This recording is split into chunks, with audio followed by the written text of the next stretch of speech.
It goes live. There we go. Hello, everybody. I am currently working on a game right now. I just want to finish my current sentence, and then I'm going to begin Eclipse.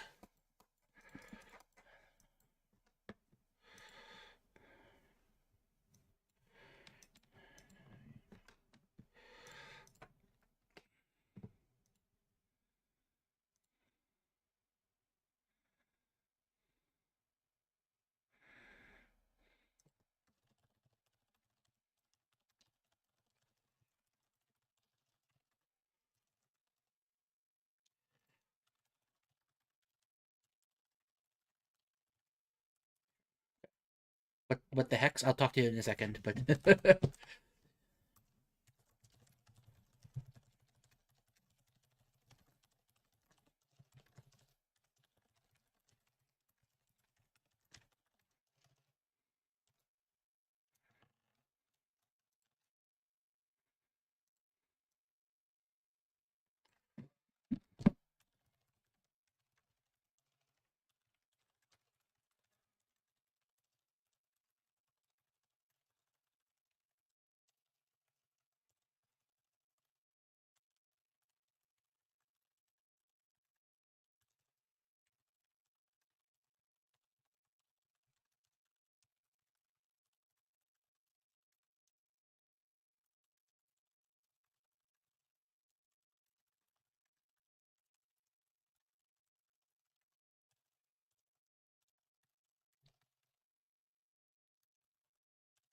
I'm not sure about this. Okay, so I just want to talk about this game that I've been designing real quickly. This is something I've been working on for like the last 6 hours, basically. So the essence is that this is the board that everybody's gonna be playing on. You have Team Red, you have Team Blue. This here is no man's land, right in the very middle.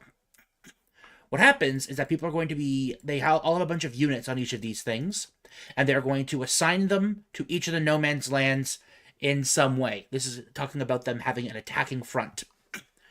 This is a game that I expect that I've built that is going to take probably 200 to 300 hours to play.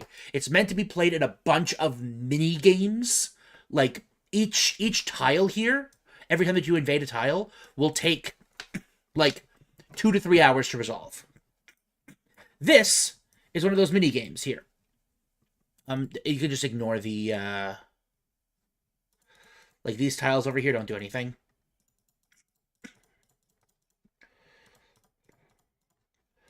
They're just like there. I can actually do this. That might be decent. Copy. Paste. Flip horizontal. Okay. Balls.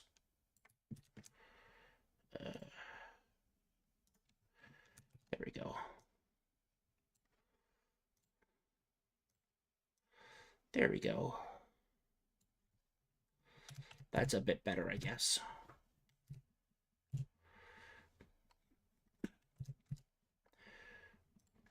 But yeah, so the base idea is that this is going to be like one sub combat. Yeah, no worries. This is one sub combat that happens at during the game.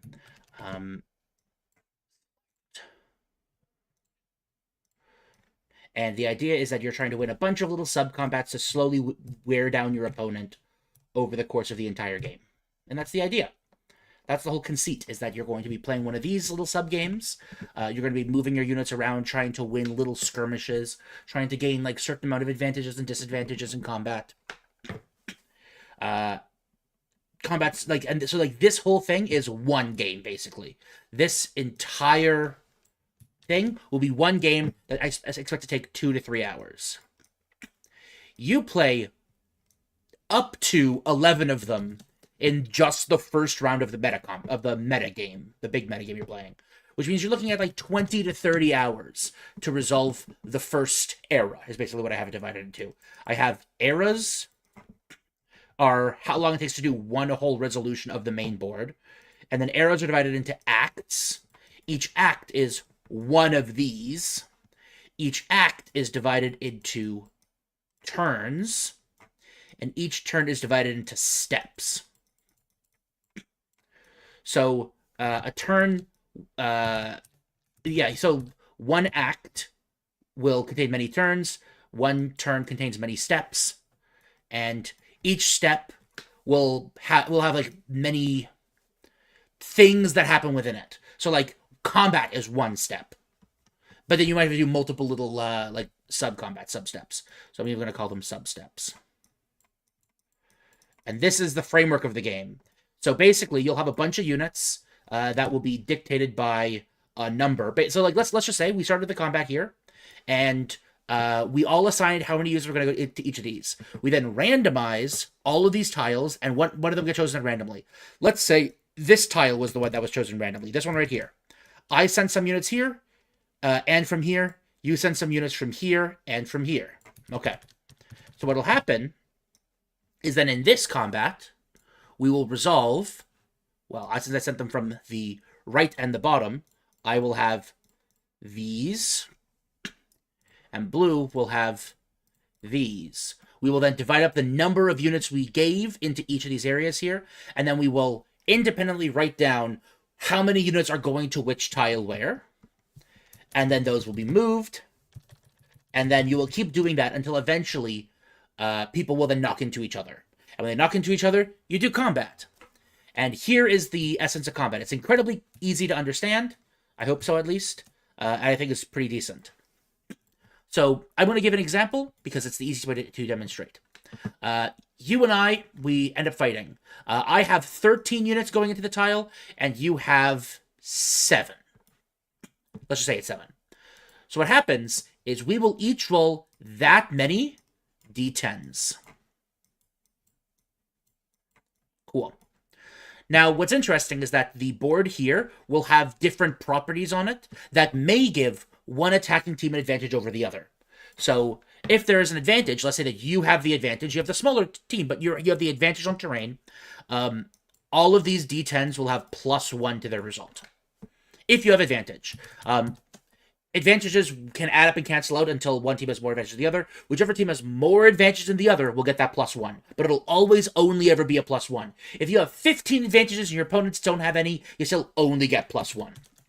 So, units are really the most important thing over advantages. They're just like one small thing that might influence the battle. So, I roll 13 d10s, you roll 7 d10s. Let's say the result of your d10s were 2, 2, 4, 5, 8, 9, and 10, which will show as an X.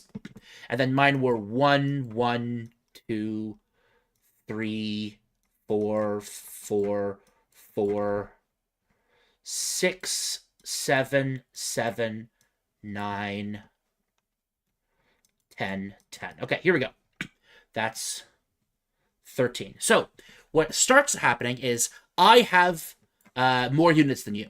So, the number of units I have in excess of you, which would be these units, I take all of the lowest values, and I get to roll them again. So, let's say I re-roll them, and they become 2, let's say it's 1, 2, 4, 6, 6, 9. Okay. So my final total die rolls were 1, 2, 4, 4, 6, 6, 6, 7, 7, 9, 9, 10, 10. These are all the final results. You have advantage, so we add 1 to all of these. 3, 3, 5, 6, 9, 10, and we call this a super 10. Any 10s you roll that have advantage will now become super 10s. The way this works is we're going to start from this end here, and we're going to go down, and we're going to count against my lower end. So, your super 10 counts as 2 10s for the sake of this. So in this case, you beat my 1 and 2. Okay. Then we go to the next one. 9. Your 9 beats my 4. 8. Your 8 beats my 4. Sorry.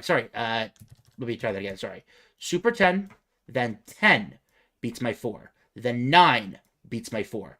Then 6 ties my 6, so we stop there. You got 4 victories. You're going to take 4 casualties on me. So let's do the other way around, knowing that you took 4 casualties. Now on the other way around here. My 10 beats your 3. My 10 beats your 3. My 9 beats your 5. My 9 beats your 6. My 7 does not beat your 9. So, I also take 4 casualties. I took 4 casualties from you. Cool. So, I killed 4 of your units. You killed 4 of you. I just said the +1 would be if there's like, let's just say that the defending player had an advantage based on the terrain here. Because this board, depending on which tile it is, at the beginning of the game, all these are randomized that all have different boards. So we're saying that like they might have like the height advantage, right? Maybe they're on a ridge and the other team is trying to attack up a hill, right? So we're just saying that they have the advantage. We call them that they have 7+. So, you managed to successfully kill 4 of my units. I successfully killed 4 of your units. What then happens is we reduce that amount on each of our totals. So I now have 9 units left over. You now have 3 units left over, but you still have advantage. We will then each secretly say, do we want to continue combat, or would we like to retreat? If both of us retreat, we send our units back to any tiles that they came from.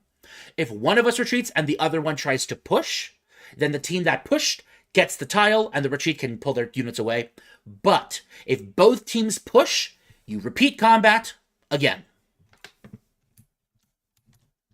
So in this case, it's very possible that one team will be entirely wiped, right? If player 2, they did get particularly good rolls, half of their rolls were like on the 4 of their rolls were on the lower end, and because that the other team had such a big advantage, they managed to get rid of a lot of their shit rolls, right? They converted fucking 6 bad rolls into 3 bad rolls. Or they converted 7 bad rolls into only 3 bad rolls. So they have a much better position overall. This is how to be able to compensate if you have a really large army fighting against a small army, right? There is one notable thing here as well. This is a good example generally, but it's possible that my army is more than twice your army. And for every time larger it is your army, we're going to repeat the same step with that many minus your size army. So, if, for example, I had 26 units to your 7, then I would reroll my lowest 19. And then after that, I would then reroll my lowest 12. And then after that, I would reroll my lowest 5. And then we're done. So this is like the big army advantage, right? You want to be able to attack in large swaths. So like one unit might be able to take a kill, but probably not, right? So that's the consideration here.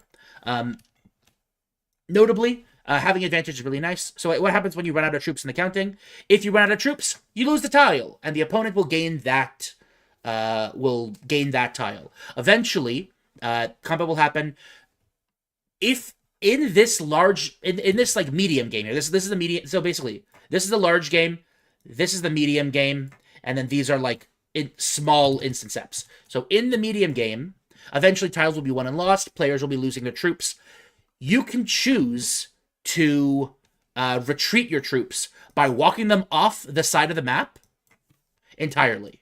If you choose to walk your units off the side of the map, they successfully retreat. Cool, you get to keep the units that you ran away with, but you are forfeiting the tile to the opposition to be able to keep. And then whatever units retreated, they'll be able to run back to their relevant territories, and then that tile will become owned by that team. You repeat this until every tile is either won or lost, one way or the other, and then you resolve large board movements. If 5 troops all rolled 10s versus 15 troops all rolled 1. Okay, so if that happens, let's just erase this. So let's just say, for example, the 7 rolled like 8, 8, 9, 9, 9, 9, 10, 10.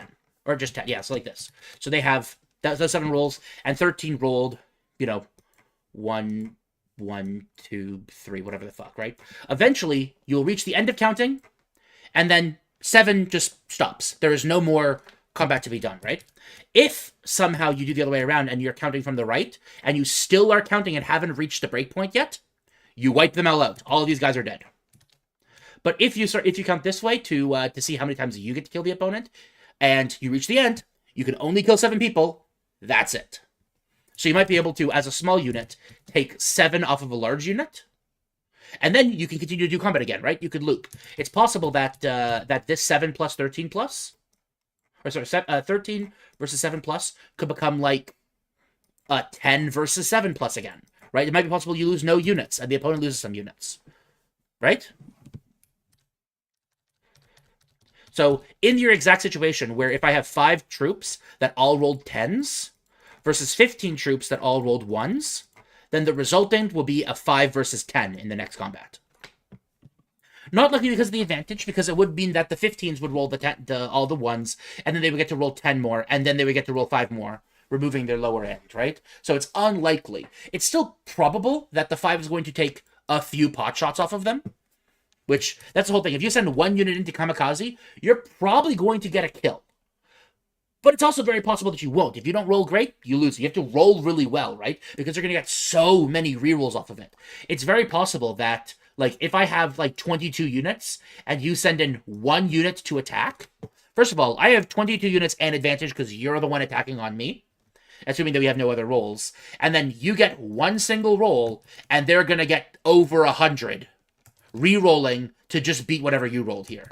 If you rolled an 8, then they're going to roll 22 dice, and then they're going to keep the highest number. And they're going to roll 21 dice and keep the highest number. Then they're going to roll 20 dice and keep the highest number. You can also choose to not re-roll a die if you don't want to.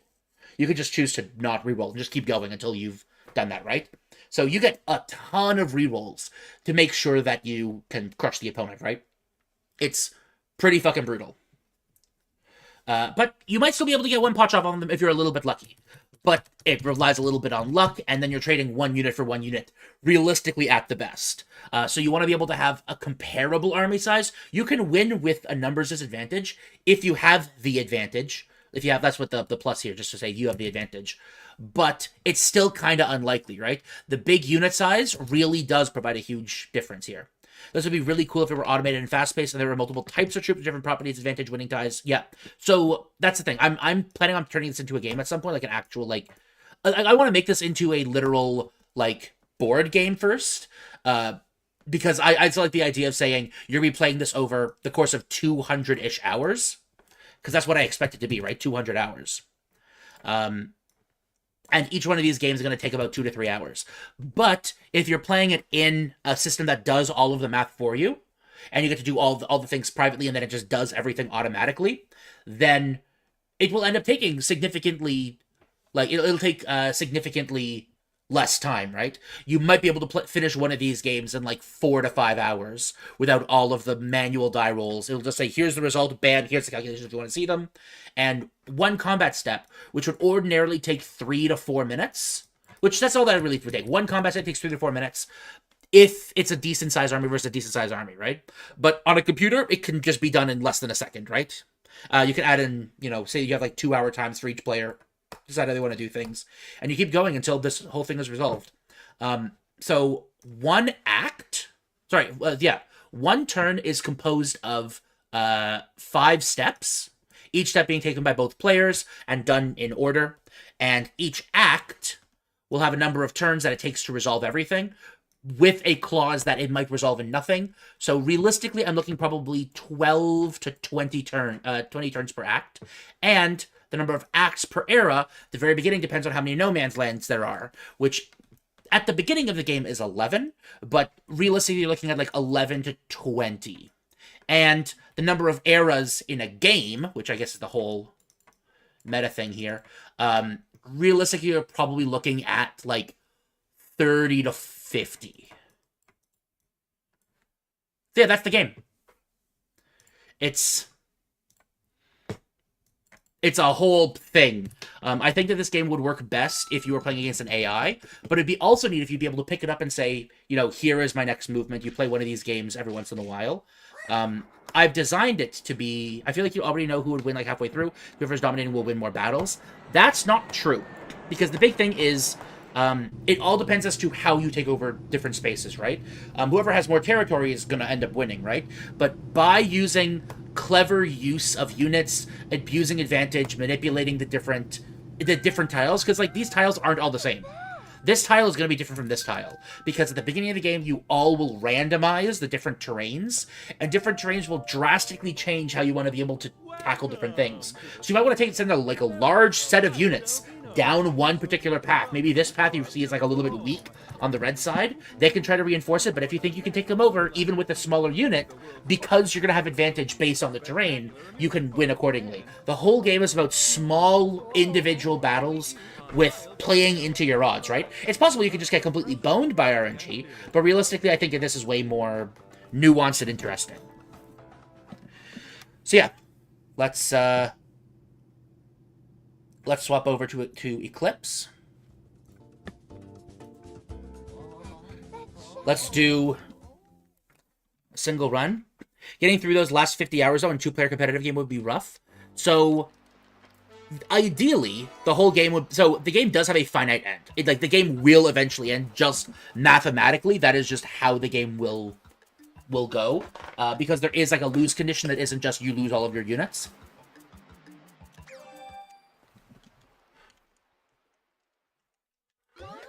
Dude, I was holding the, by the way, I was holding A, B left and Y, and it didn't work. Yes, you can reclaim space. You can go, so No Man's Land is, the default, nobody owns it at the very beginning of the game. But then, after No Man's Land is resolved, and every single tile is being resolved, then, accordingly, new No Man's Land will be dominated based on who took over which tiles and what quantities. Fuck.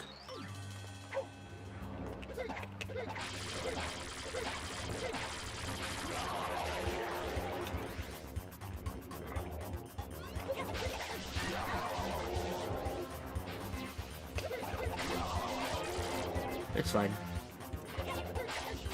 Okay.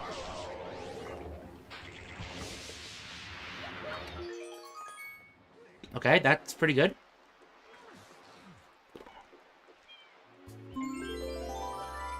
That felt pretty solid. It's gonna be gold, I think.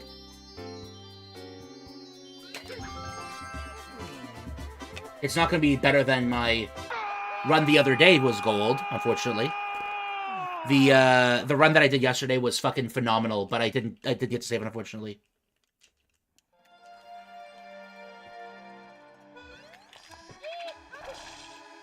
Fuck. God damn it.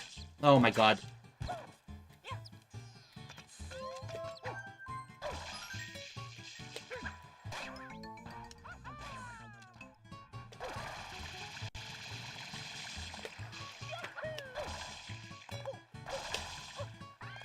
Whatever. There's about 1 second to buffer the input. Okay. I'll have to practice it because it's a unit. It's I haven't actually, practiced that specific thing before. Dogs are okay. No, god damn it.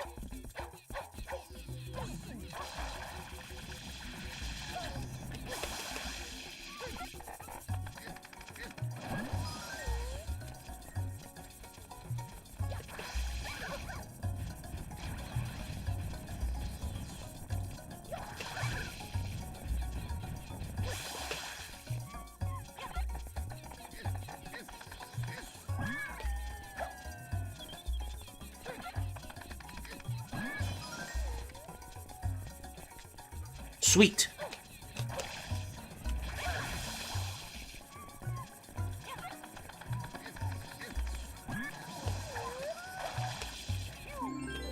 Okay. That was really good dog R&D. Oh, and I got it really quickly. That was really, really good.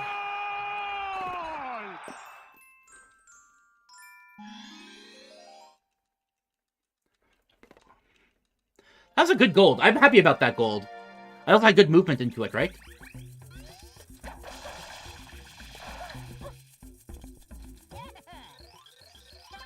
That was okay movement. Wasn't amazing. That last little walk at the end was a little bit dumb. I should have dove, but whatever.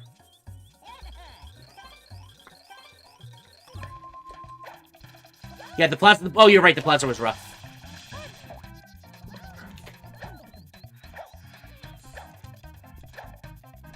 You're right.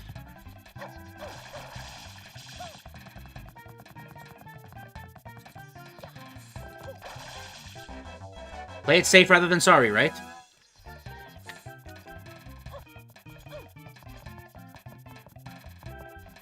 Oh, shit. Oh, I just barely wasn't close enough.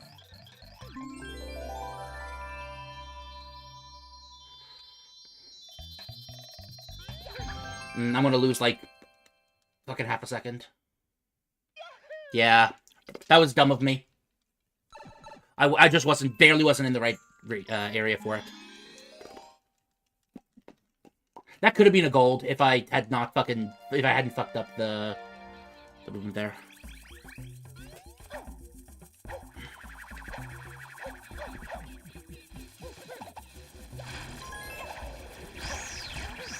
Okay.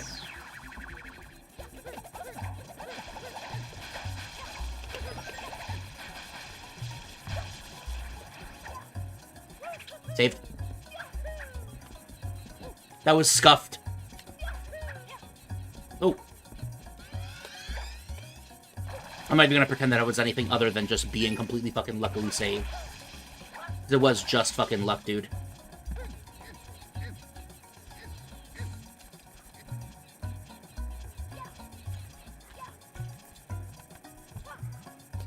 Okay. Let's see if I can't, did not like that.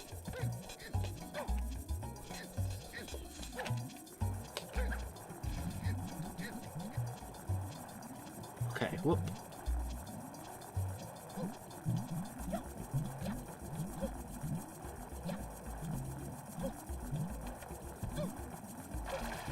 Nope, too early.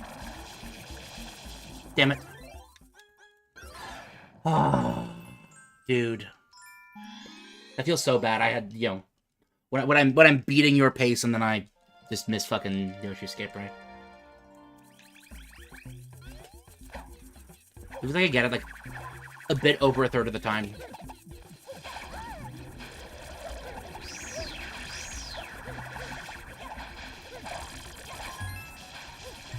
Oh, jeez.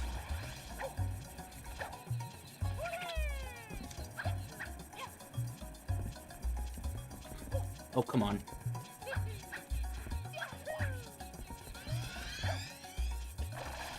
It was recoverable? No, it wasn't. I mean, it was just if I got it, luckily, if I was fortunate with the grab, because I didn't quite get into the right position. We're talking about like I could have jumped when I hit the tree, if that's what you mean.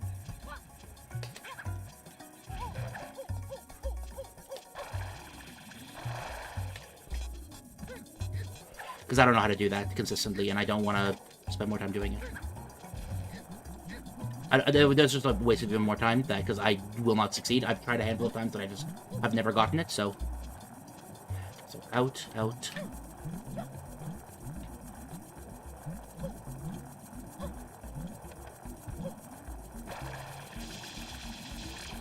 Okay, second try. Not the worst in the world.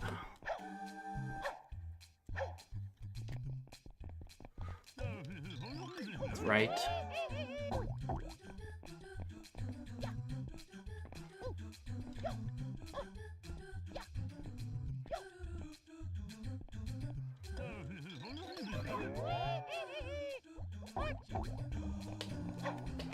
Whoops. Oh god. What? The dude? Oh my god.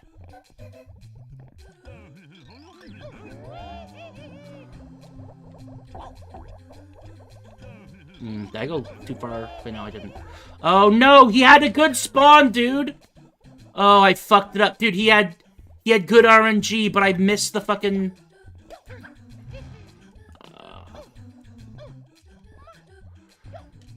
No, it doesn't actually save a minute to hit. It only saves a minute if I get it. Okay, well...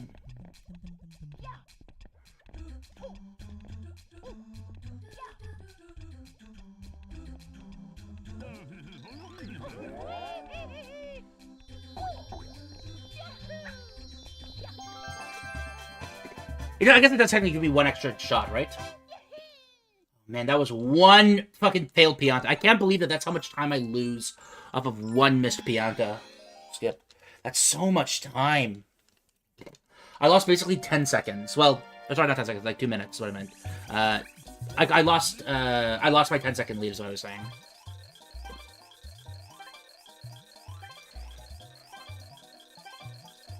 If you get this guy to yell at you...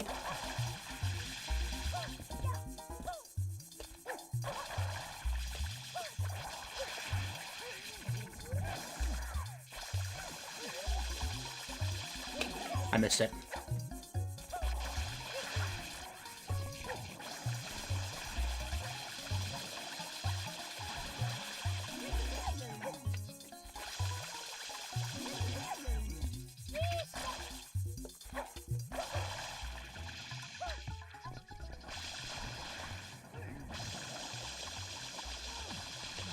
Come on.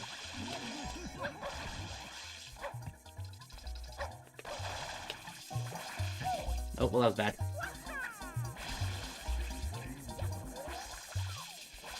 Oh, I fucked it up.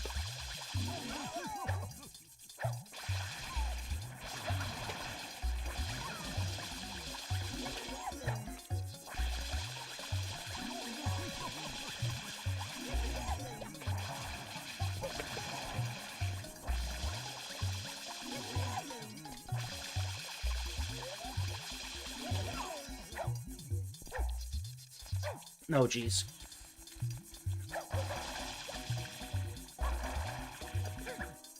That was surprisingly good movement. What the shit? I can do that? If I can hop up there and then do a fucking leap off of there, I can get there super fast.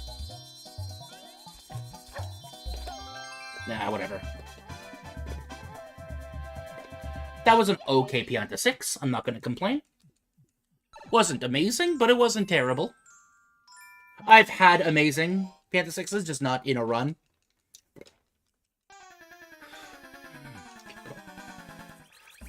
Also, it says 27 days ago when it definitely is not.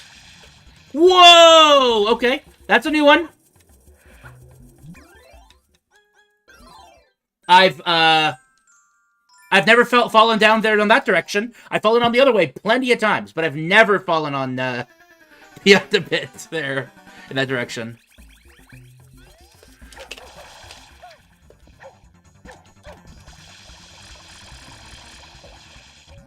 That would have been a really good Shadow Mario split, too. But fortunately, I don't lose too much time off of it. This is basically as if I had a really bad Shadow Mario.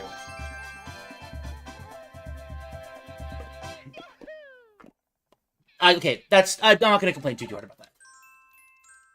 20 seconds loss off of what could have been devastating. That could have been like a 40-second loss.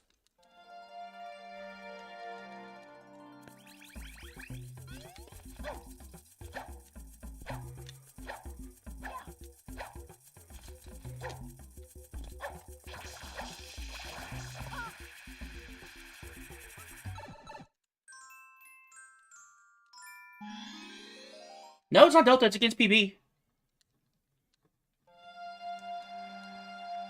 The last one is against Target.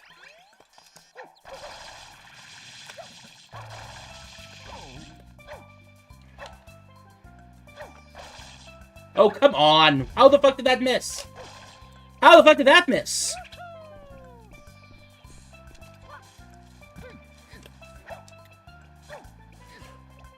You think the first one is the Delta against Target? That's just objectively wrong. It cannot be, because I look at the airstrip split.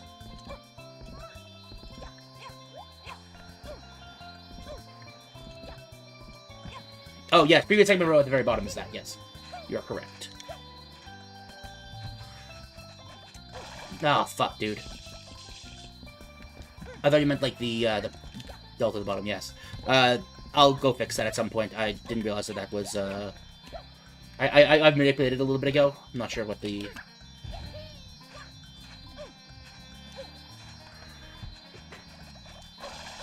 Come on! Flick like a fucking frame too early. I could have probably redone it off of that, but...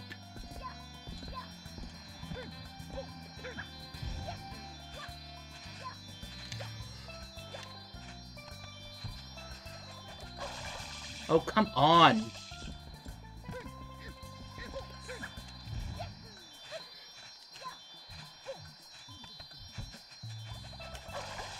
I held forward, what the fuck?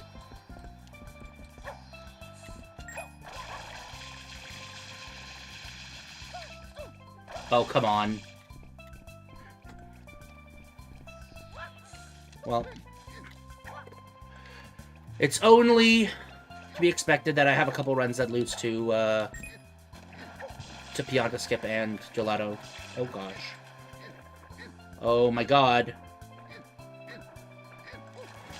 There we go. And Gelato Beach Skip.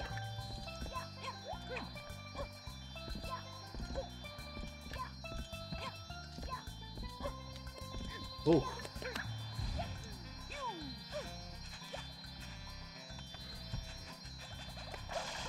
Oh, come on! Nope. I did a bad turnaround. Oh, come on.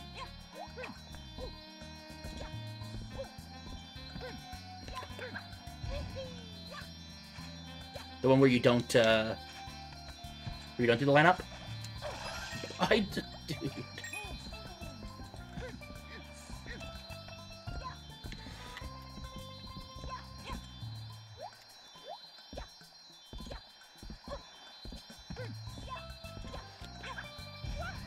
Where you just basically raw dog it and hope that you're correct? Oh my god, dude. Okay, well, this is gonna be a reset. Rather, it would be a reset if I had time to do a reset, but I don't, so... If I don't get it in a couple more minutes, then I'll just call it and we'll do something else for the next little bit. Ooh, I developed a bit of a headache. That's unpleasant. Yes, you did see it. I've been learning neutral jumps. I missed the first one earlier when I was trying to get the second coconut. Then I got the third one there. I was holding forward, dude. Oh my god. And if I go, if I fucking spray, because I'm getting fucking nervous because I've missed a bunch of them by like spraying too late. So like,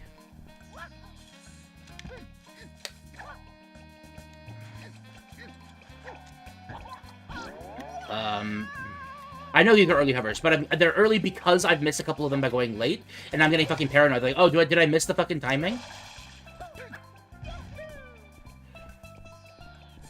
I have the same issue with Yoshi Skip, where if I fail a specific way, I will, instead of just like readjusting and feeling better, I will overcompensate. These are early hovers now because I missed a couple of them by going late. So watch, this is gonna end up being a late hover now. Nope, I'm still at early hover.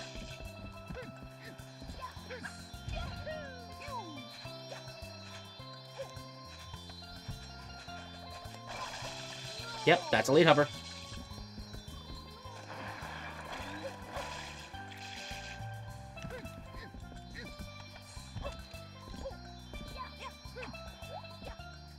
Dude, I'm actually developing a headache. What the fuck? This is not pleasant. Why do I have a headache? I don't want a headache. Stop a heavy headache. Oh my god.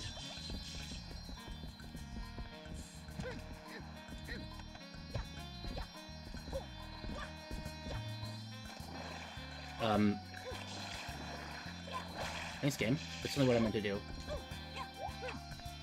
Fucking clip through the goddamn...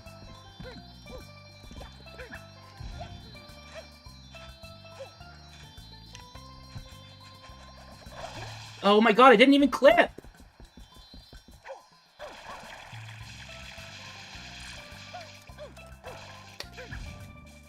Oh my god. Oh my god, it didn't fucking grab the fucking thing again because I did it too well. Whatever. Why am I getting a headache? I don't want to have a headache. I'm gonna go grab some ibuprofen or... because this is... It's just on the right side of my head. Yeah.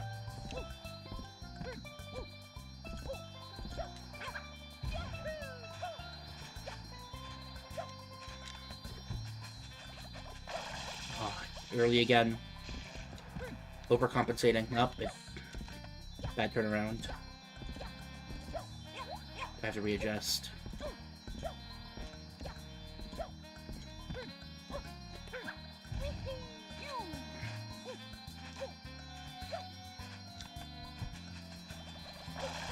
Dude, I am genuinely just spraying fucking hell. Way too fucking early at this point.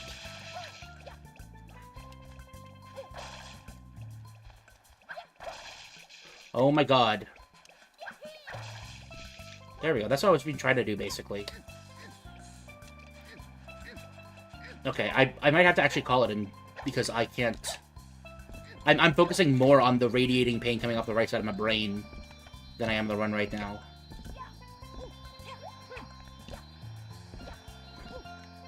Like, behind the... Like, it's behind the right eye. It's like... Yeah, it's right behind the right eye, actually.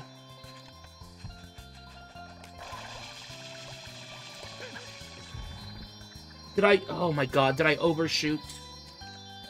Okay, yeah. I've got to stop. Give me a second, I'll be right back.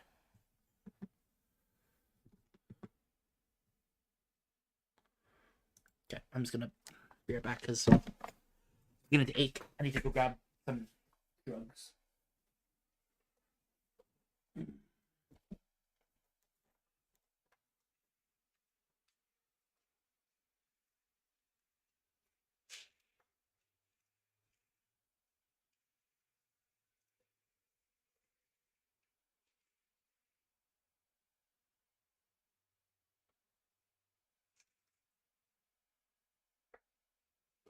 Which one should I take? Should I take acetaminophen or ibuprofen? I can never remember which one is which. I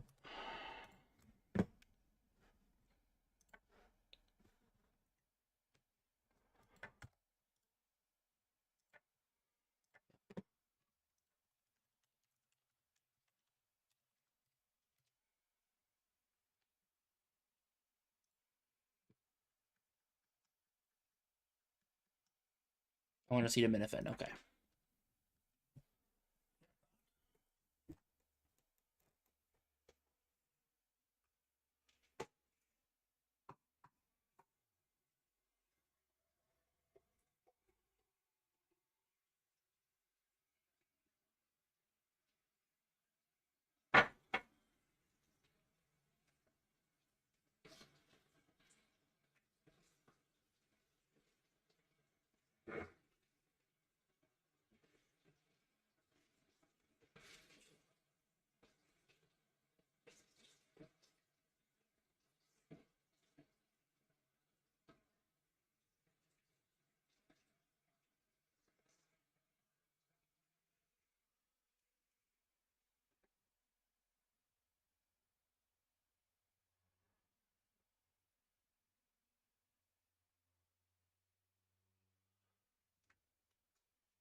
I took a gram.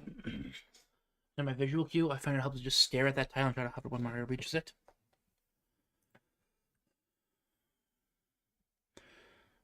Okay, let's give it a shot. Hopefully this will pass in a little bit, because I just took some acetaminophen, which is pain reliever. It turns out that ibuprofen is not a pain reliever. I thought it was, but no. It happens to reduce pain, but more so by stopping the reason that it causes pain, inflammation. But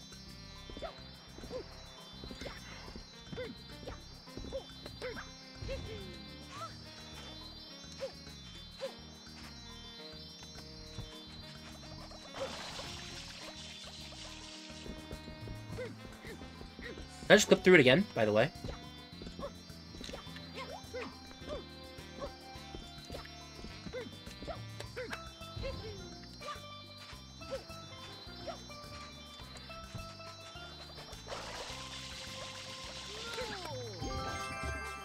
That was a very, very weird one. That was incredibly weird. I got boom, zoomed right ahead. I don't know why that happened, but that was very weird. Ooh, maybe I should take some cannabis as well. That might help as well.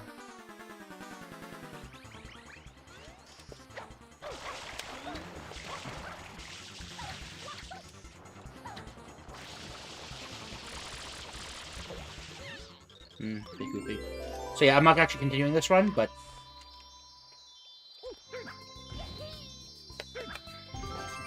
what I would like to do is to reach...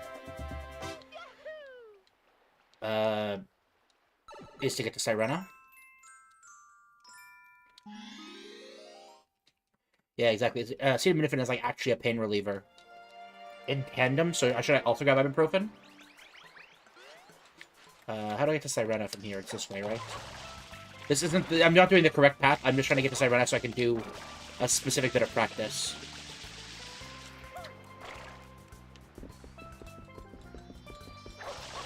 Whoops. It's not real bad right now, it's just distracting.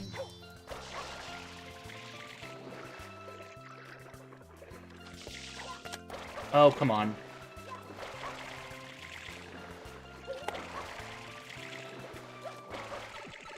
This is Sirena Beach, right? Yeah. So I know this isn't the correct path, but I just want to get to Sirena Beach so I can practice. It's this one that has the gear skip, right? Am I remembering it correctly? It's this secret that has gear skip?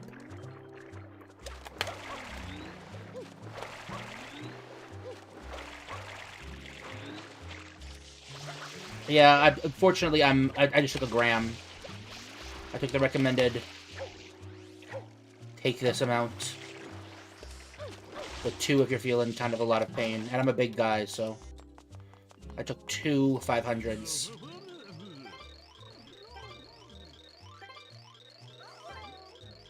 Maybe I should have been up with water before I did this. Do you not drink with it ever? No, I don't drink with it.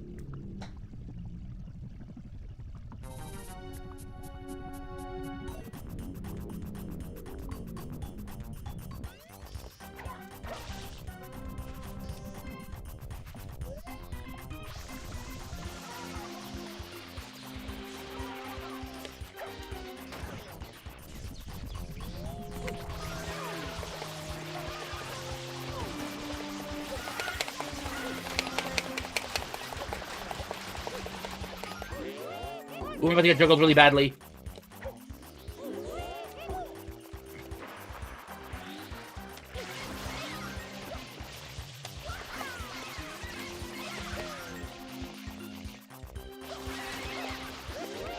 Oh gosh.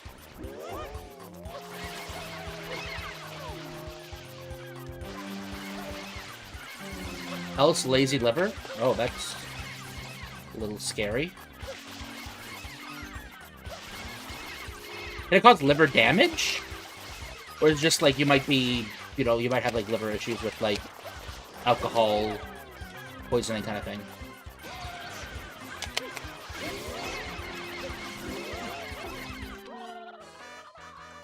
I got juggled a little bit there at the very end. I got hit, tried to get out of it, got fucking juggled.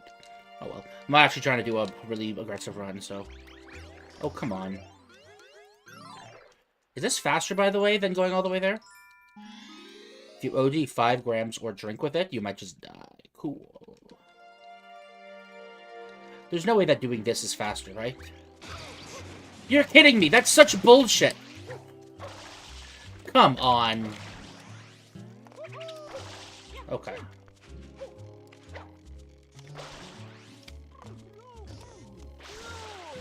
You know what? Oh my gosh. So even resetting the level doesn't actually fix this. I just assumed that oh gosh. That resetting the level would have fixed it, but apparently not. It's still very goopy. Homer Simpson cosplay. Ooh, jaundice.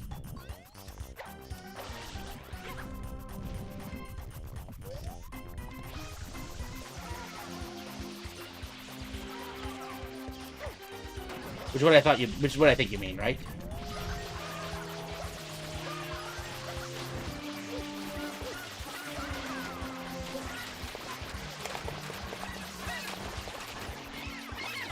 Oh, come on, am I dead?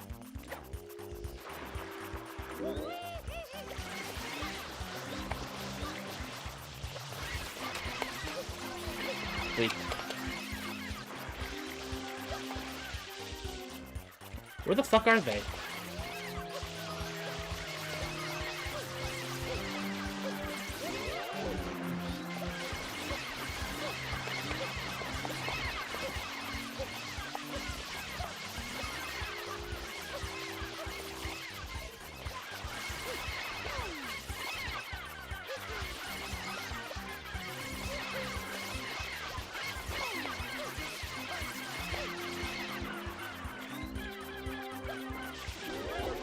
Oh, come on.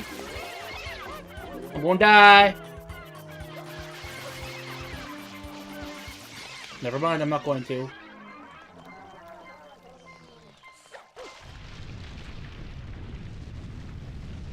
We...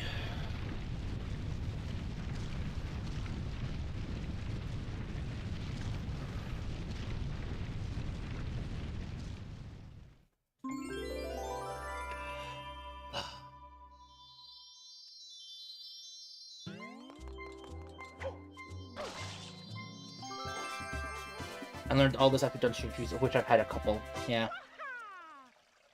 Rip. Oh, that's street plows. I was really confused as to what the fuck was making this big, like, rumbling noise outside. But yeah, street plow.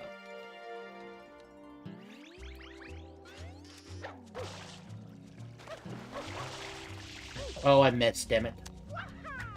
Oh, I missed. The first winter this place? I moved in April, so, like, there was snow, I think, on the, or, I don't think there was snow on the ground at the time.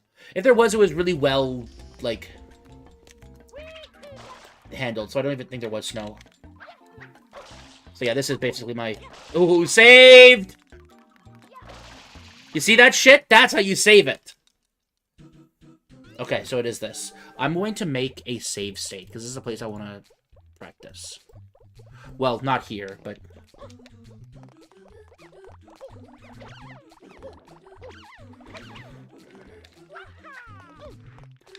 I want to practice gear skip. Oh, God. Oh, jeez. That was a really good...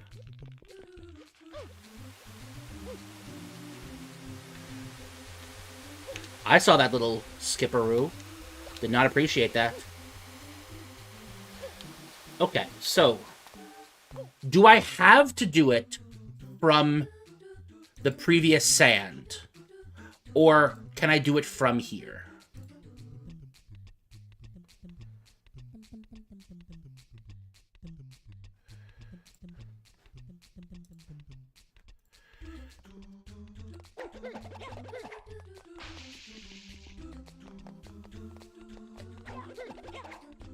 Okay, so it's kind of hard to... Okay, but I probably should do it from like back here. Okay.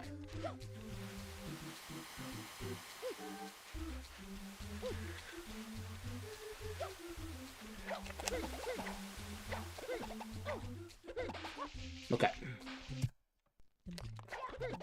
Okay, so... Those are just two? No, it's not.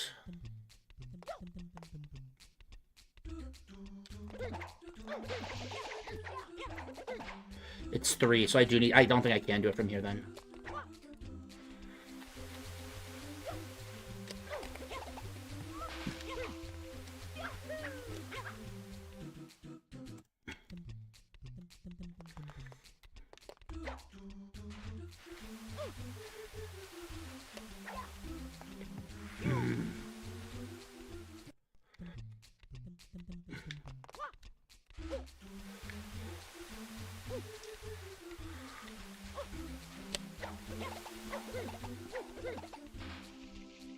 It's important to not delay the balloon throws.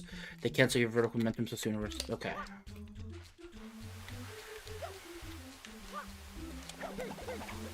Ah. I understand. Okay. So what I want to do is I want to do...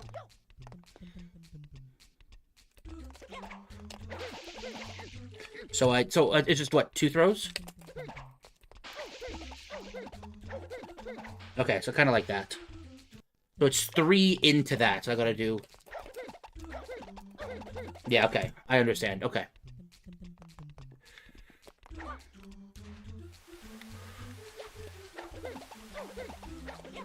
Okay. I get what that's supposed to do.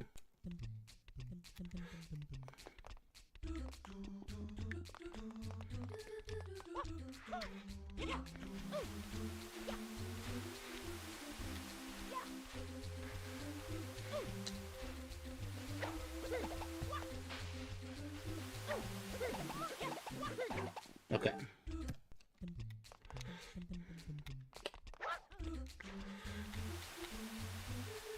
God damn it. Okay.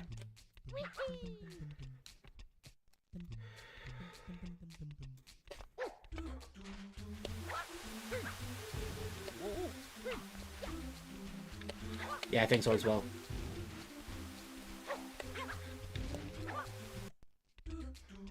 What? Oh, F10 pauses game. That's a different thing entirely there.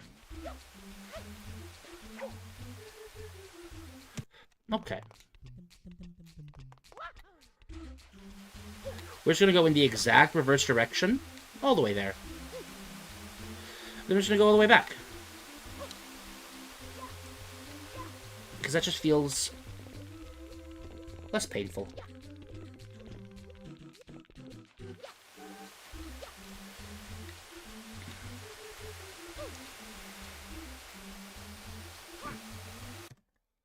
Okay, so...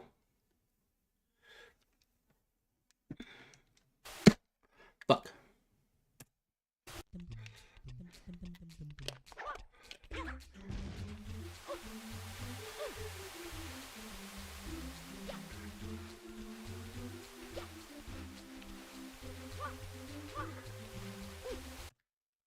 Okay, this should be fine.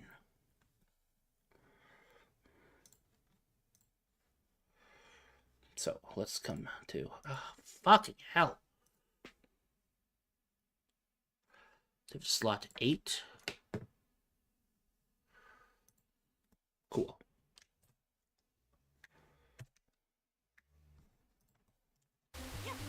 Oh.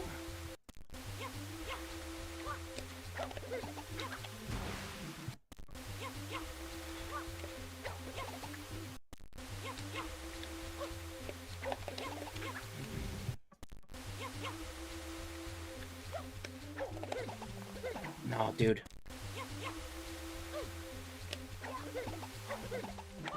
Okay, so I need to get to 3 before I reach the end there.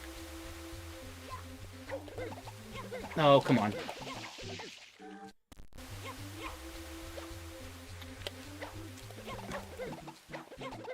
Oh, that would have been it, I think.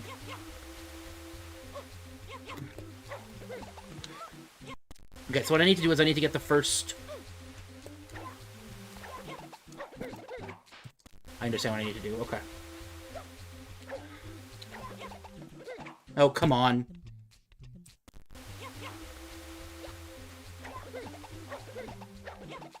Oh, I didn't get the last one. Fuck. Oh, and you have to buffer spin on the last one?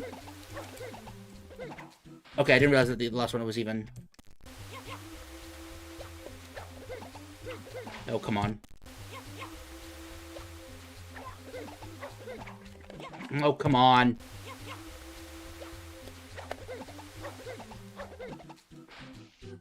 That's so precise, dude.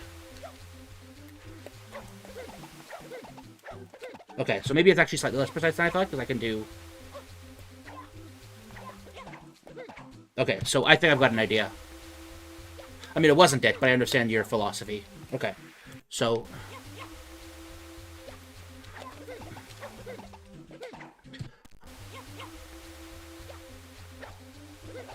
Okay.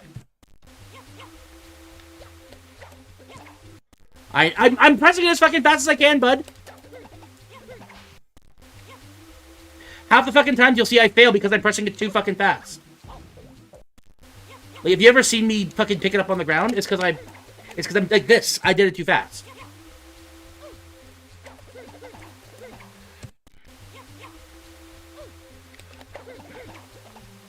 Because that fucking happens. Ah, fuck. So it's a spin jump, but it's not a... okay. Is the last one a... So it's long jump, long jump, long jump. After you get the big catapult... Is that big catapult one? It's not a long jump anymore. It's just a spin, right?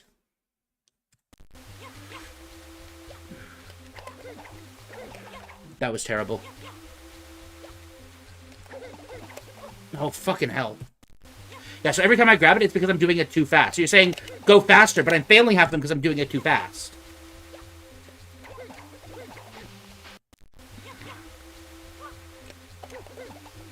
Oh, fucking hell, dude. This is so irritating because the R isn't a fucking button. It's a fucking trigger.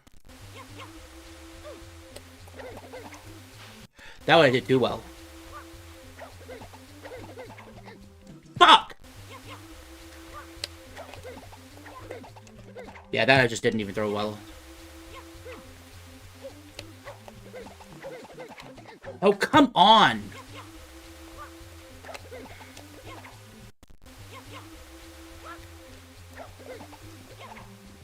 Fuck. Now that sometimes if I do it too well here, I just miss the jump anyways. Fuck. I know. I know that that's the hardest part. I can fucking tell. No, it's... The problem isn't the A timing. The problem is getting the R afterwards. Because if you hit the R at the same time as you hit A, it'll prioritize the R over A. Like, if I come here, and I'm going to hit right here, and I'm going to press R and A at the exact same time. R and A at the exact same time. R and A at the exact same time. R and A at the exact same time. R and A at the exact same time. Like, that time, it did the fucking throw. But it prioritizes...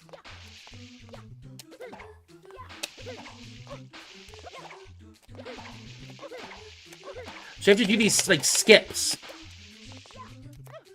So it's... Whoop, rubaba. Rubaba. Rubaba. The problem is that if you... But the rubaba is really difficult.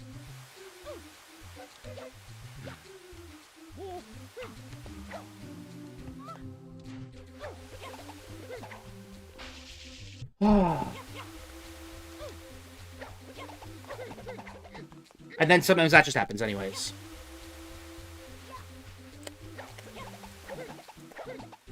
And then... Oh, and then I did 3 by accident there.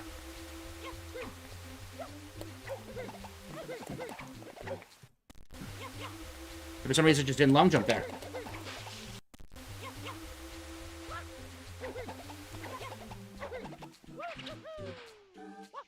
And so, do I have to do an AB, by the way? Is that an AB, or is it just a...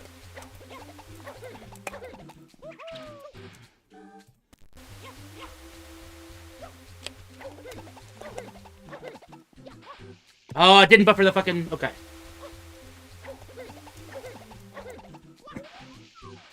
So, I've thought it looks like I've nailed it several times, but I just didn't...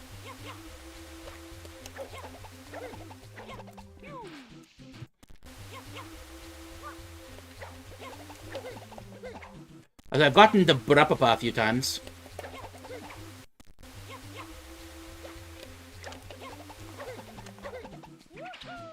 Yeah, this doesn't... It's not enough. What am I doing wrong?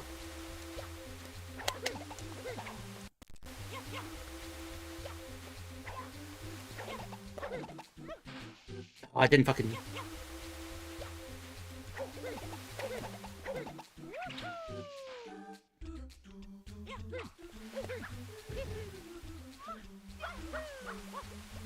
Cool.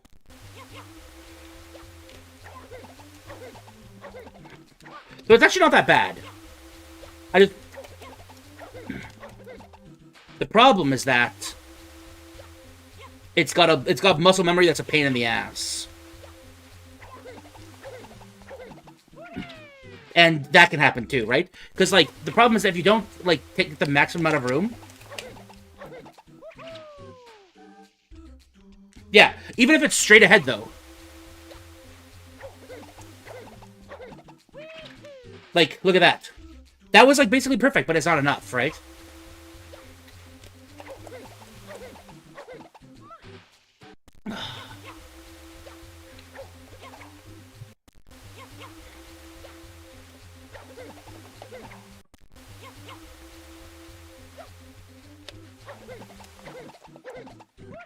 Oh, I didn't go the right direction.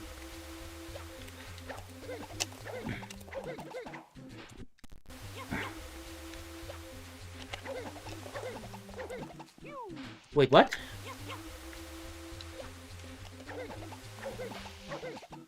There we go. That easily gets it.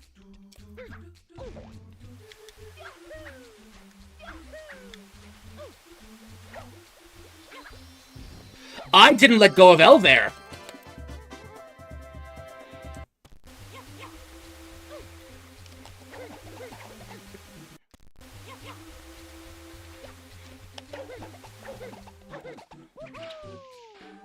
Yeah, that works. Oh, man. Do I have the balls to implement it in a run now? Cool.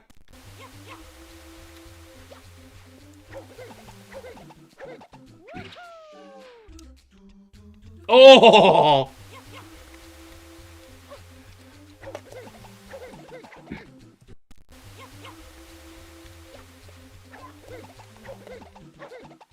Okay. I feel like I'm just not getting it. I just ground pound at the end. Yeah, I know. I know why. That one felt decent. Ooh!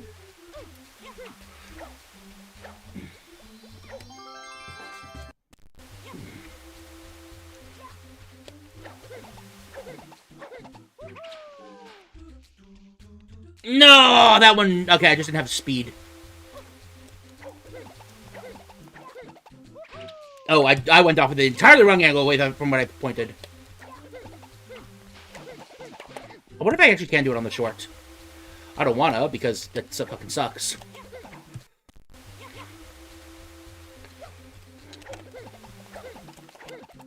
Why did a spin jump?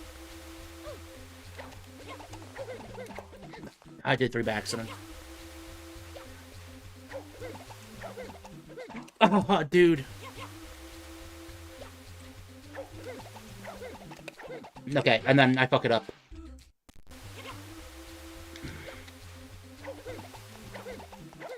It's actually not... Okay, it's actually... I wouldn't say it's very hard. I would say that Rico Skip is very hard. I would say this is tricky.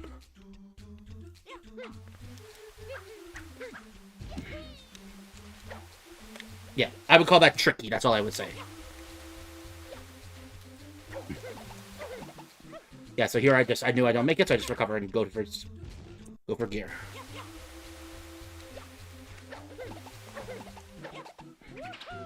That was a late spin jump. Oh, yeah.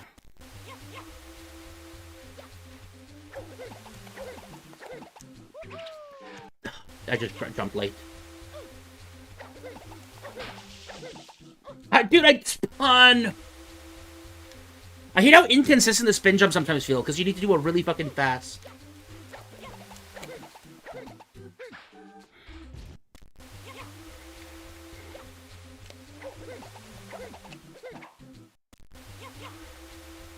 Oh yeah, the sandless version is... Oh my god, that wasn't the angle I pressed! I did a spin jump! Fuck you, game! Dude, and then other times it's like LMAO.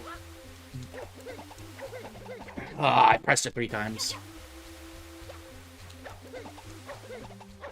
Oh, come on.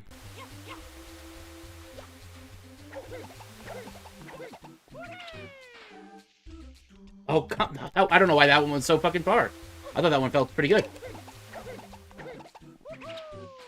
But that one just fucking... What? What did I do there? That one felt it was fucking perfect.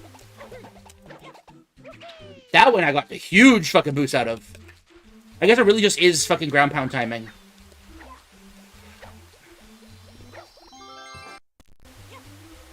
Getting the early spin is apparently fucking massive. Oh my god, that's not the direction I pointed. That wasn't the direction of my fucking... on my fucking joystick game.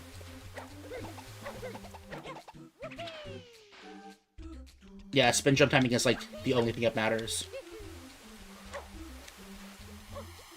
Cool. I'm not actually trying to get to the end there, I'm just trying to make sure that I can. Okay.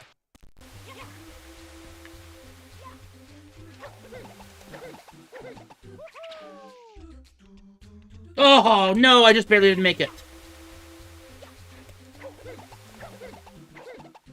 That felt really solid. I didn't make it? That felt perfect.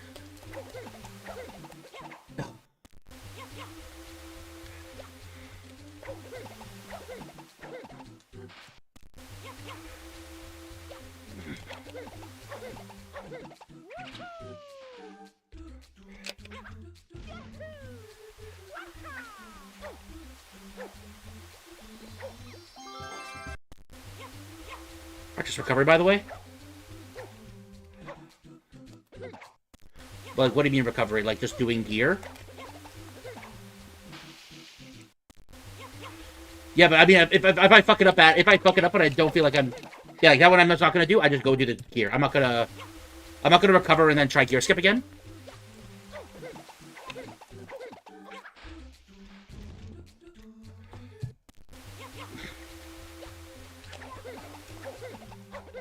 Nope, I'm not doing that one. Let's do gear.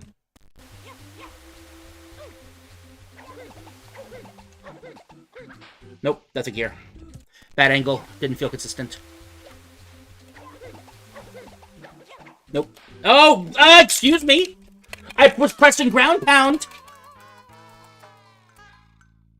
What?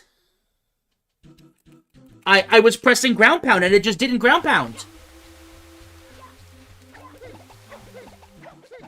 Oh, you can't ground pound in a fucking long...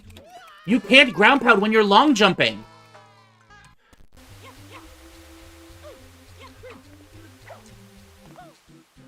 So how do you recover from a fucking... Wait, what? You can if you pull back. Okay, so if I'm... Okay. If I'm long jumping... wait, what? What? Wait, but it's letting me long jump and ground pound. What the fuck?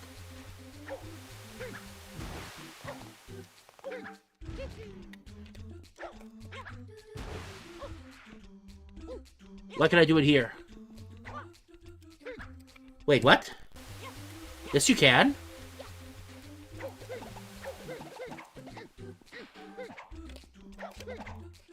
Oh, it's out of throw!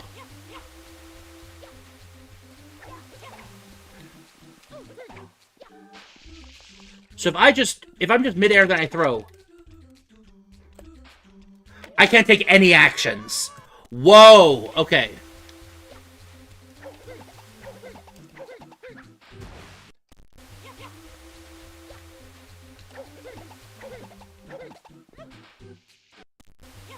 No, you can't do anything. I can't dive, I can't do anything else besides throw again. Okay, what you need to do, here's what you do. If you're in the air, and you've thrown, and you can't do anything else, you have to throw and then spam B. Okay, so it's possible. Here's what... So if I throw, then you throw spam B and then ground pound. That's so brutal. Okay.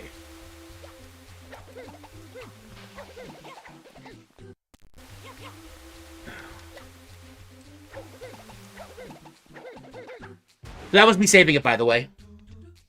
That was me in the air, having thrown, saying, okay, I'm just going to spam L, B, and L again. Or, yeah, sorry, R, L, and B. Basically, because that's my ground pound button, is L. Yeah. So it does work. It is savable. But only if you know how and only if you're in a very specific way. If you don't react and you think you have it, but you don't, then you are fucked. Okay, that was me saving it after a really, really bad one, but I could tell from ahead of time that it was... No! What was that? That was good angling! Oh, and that was just, for some reason, really bad. I don't know why. I guess that was I guess that because I overshot it. It was probably because I, did late throws, right?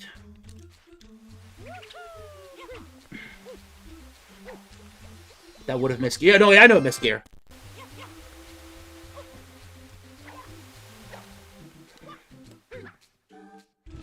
Actually, I'm not sure if it would have, but whatever.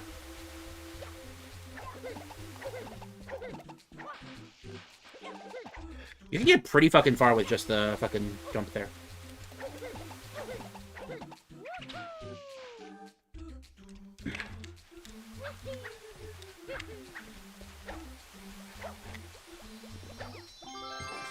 That was really solid.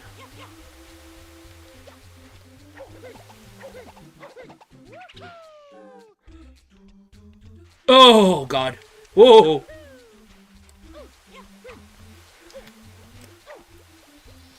That's 2 in a row now.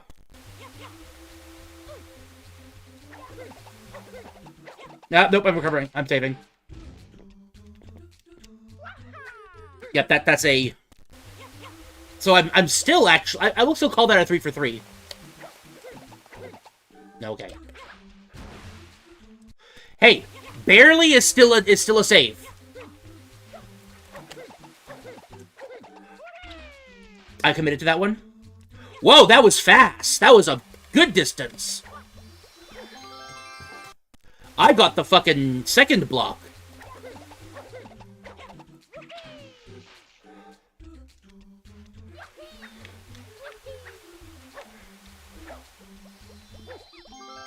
So no, technically 5 for 5. I haven't died.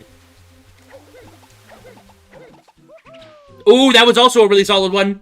I wasn't sure if that was frame 1, but I had a really good... So now 6 for 6 in terms of, like, not fucking dying doing it. Nope, no, I missed it. I hit the edge. There we go. I'm officially no longer... Oh, what the fuck was that? That was really weird.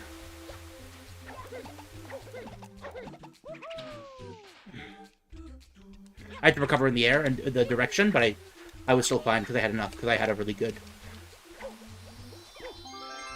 Okay, so I'm 7 for 9. I'm now 7 for 10.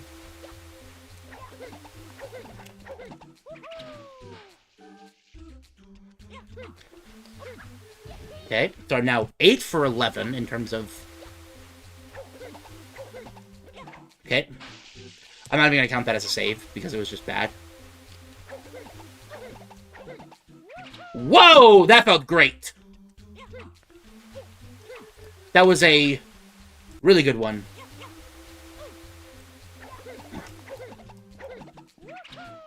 I know that felt bad, but I still wanted to try anyways.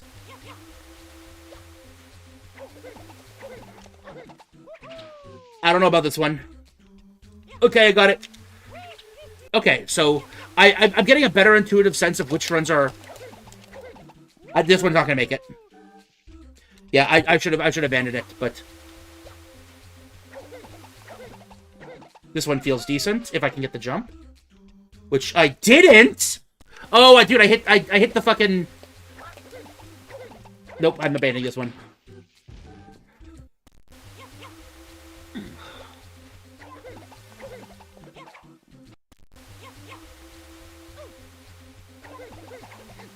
Damn.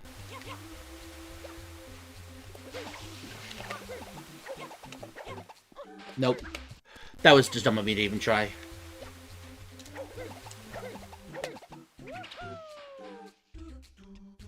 Okay.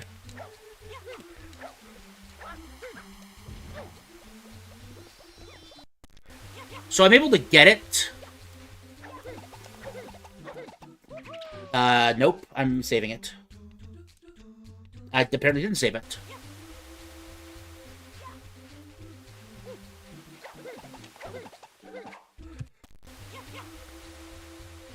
What did you say wow for? Which one was wow?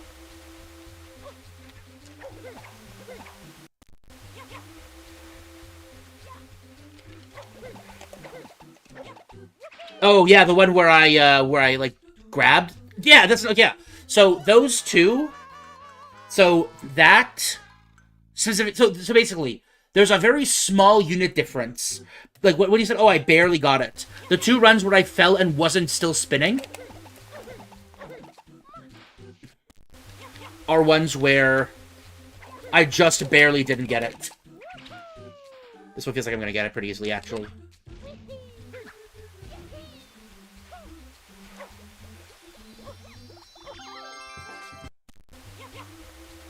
I'm gonna keep going until I get 3 in a row. That felt like a late spin jump. Yep, that was a late spin jump. That felt like a late spin jump as well, but I might still get it. Nope. Nope, I'm not committing to that. That wasn't straight ahead enough.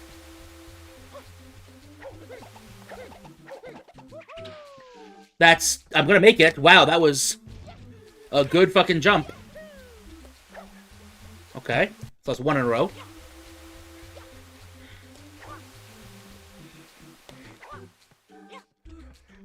I'm still counting it. Nope.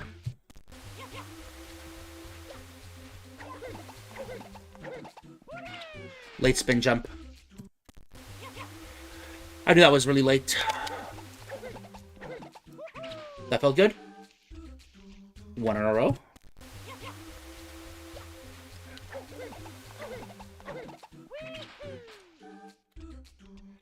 Ah, just barely didn't save it.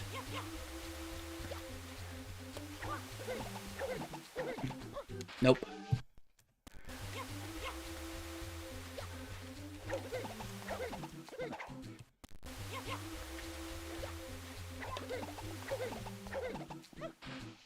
Dude, my fucking thumb came off of the joystick. That felt really solid. 1.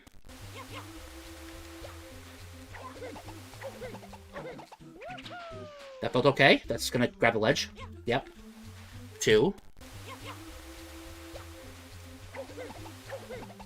Nope. Save, so I don't count the other as a break. Nope. Save, so I'm not counting that as a break.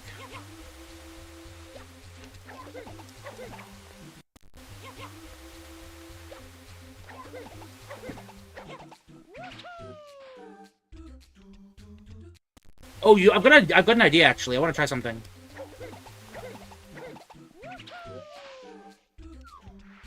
That's how you save it.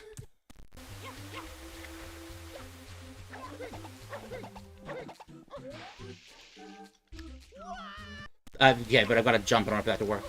Oop.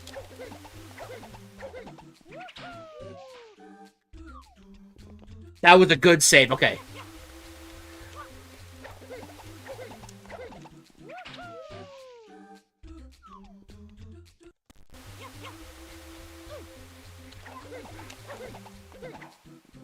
Okay.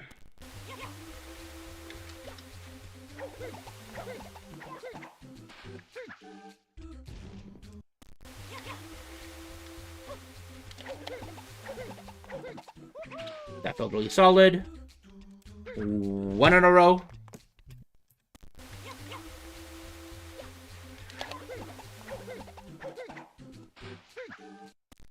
And again, we reset.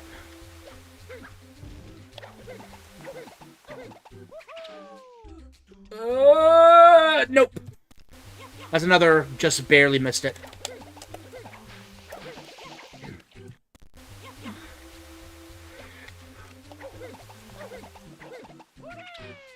Was that late? Dude, that was not a late spin jump.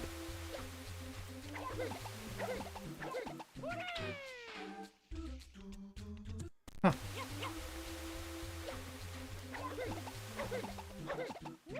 That felt good. 1.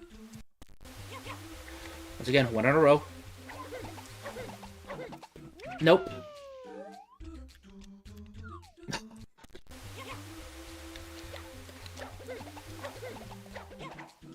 Dude, I don't know why sometimes it just fucking...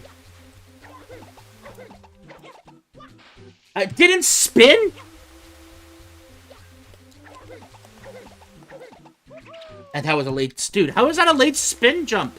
What's the fuck? Is it like fucking 1 frame? Oh, dude. Dude, I was getting it all the time, and now I'm just not getting it anymore. That felt okay. 1.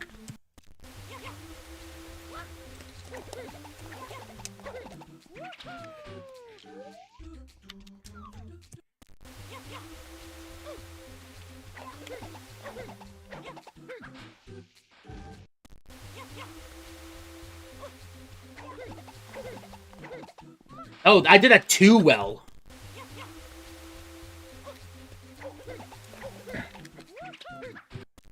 Dude, my fingers?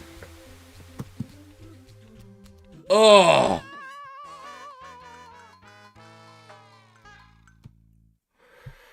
I am glad this is early in the run. Was that late?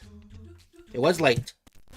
Didn't feel like it was late up until I saw how fucking little momentum I got.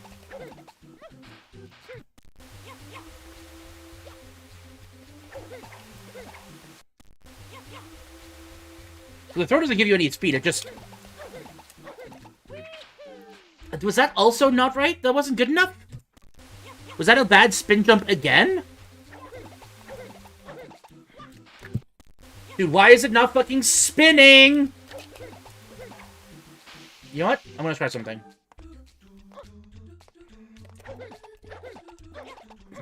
Oh, I wanted to try.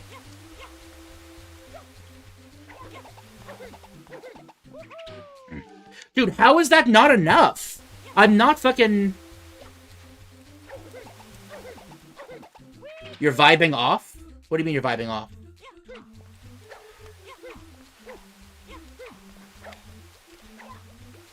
Oh, you mean... Oh, you're vibing. You're off until AOC. As in, you are gonna hang out now for... Oh, that's not studying. Vibing and studying are two very different things.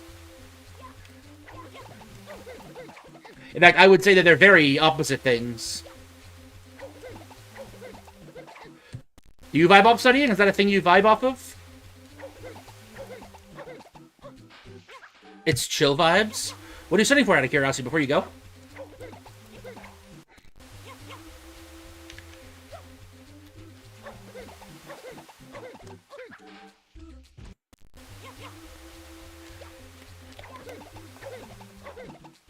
Oh, come on. Reviewing genetic algorithms. Nice. Well, you got a bright future in AI then, right?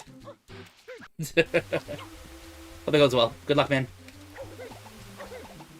Good luck with AOC. Whoa, that was fucky.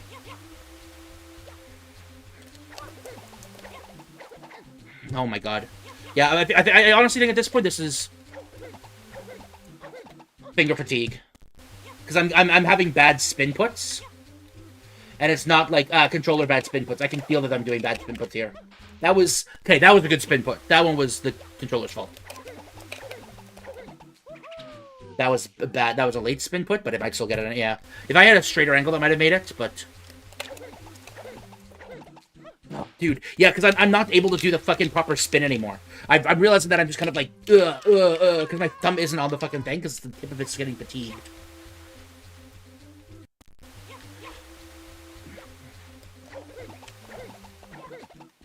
Yeah, dude, because okay, first of all, so it's thumb getting sweaty, partially, which causes it to slide off the thing.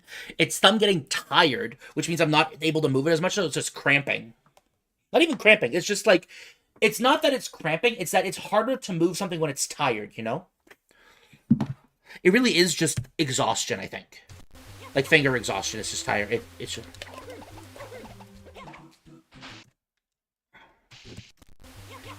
I want to get it one more time, and then I'll call it until AOC. That felt really good.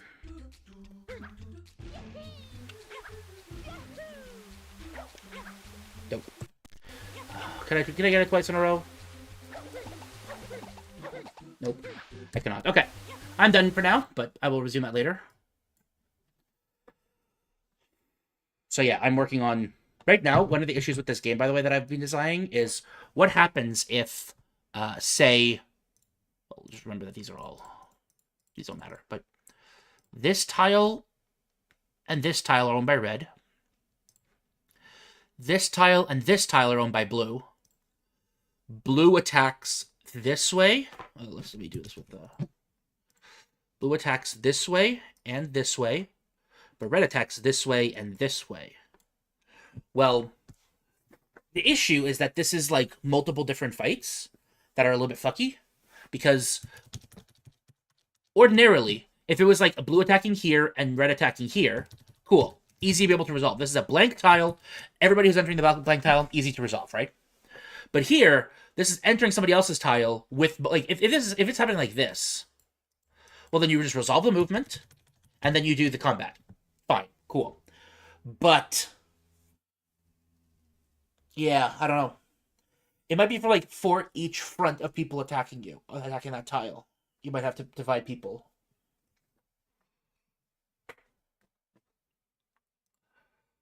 So, like, let's imagine this is the situation. We have an attack this way, and this way, and this way, and this way, and this way. Or, like, sorry. This way, and this way. Well, if I say only one tile can attack another at a time, right? You can't have one tile attack multiple others. That might be more... That might fix things a little bit. So these two are attacking with this up front, but then these two are attacking here. So these two are attacking its defense core.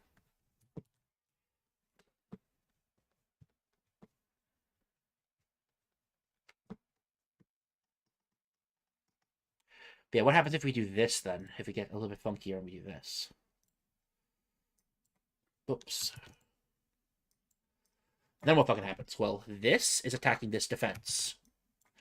These are both attacking its defense.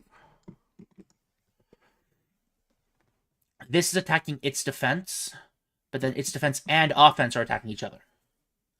So how do you only attack its defense from one side?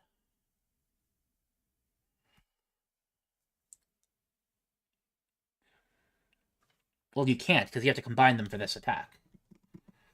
So what we say is that you will attack... Both of these are attacking its entirety. We'll say that this... Yeah, he's attacking this way. So both of these are going to attack it. So this is a combined attack. These two attack the back. So this is a... However many they put this way are attacking their base, this guy's base. This is attacking base and all of his attacking units. So we'll just say that for the sake of... Okay, yeah. That's how we'll put it in there.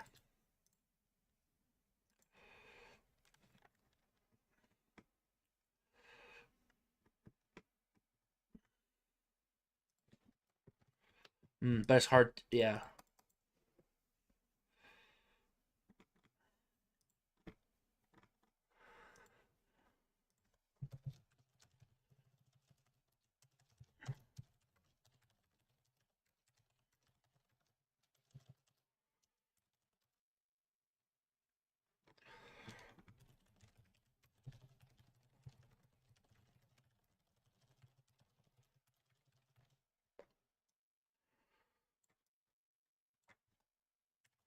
Yeah. There's chain combination of combat. It's happening on multiple fronts. Resolve all... Right. Moving units for each tile appropriately.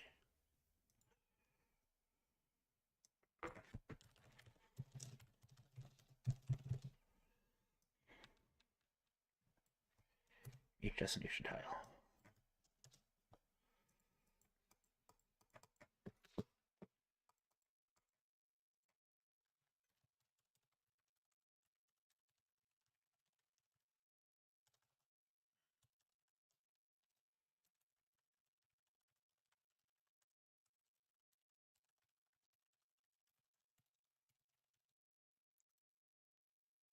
What happens if I have this be blue and it's attacking like this. Whoops. Well, it just adds to the blue front. The whole blue front.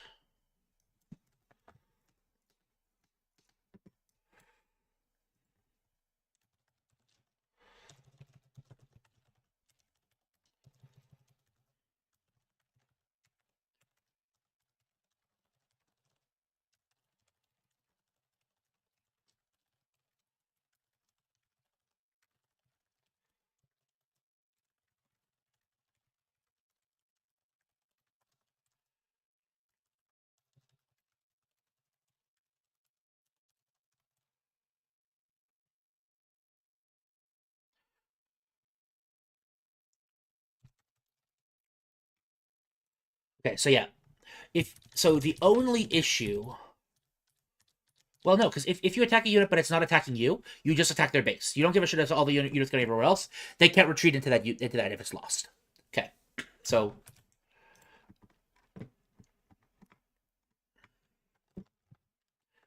here's what it's gonna say. If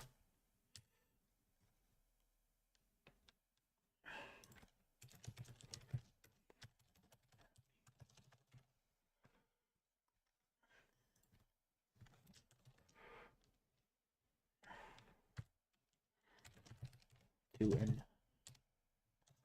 adjacent ally or neutral tile, breach an enemy tile, or reinforce their tile. Tile will become occupied by units of both sides. If a tile will become occupied by units of both sides simultaneously, or players attempt to cross into each other's territory from the same side, combat begins for that tile.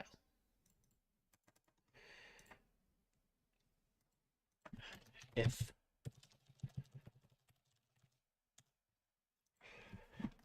a tile is being breached and is not breaching that same tile back,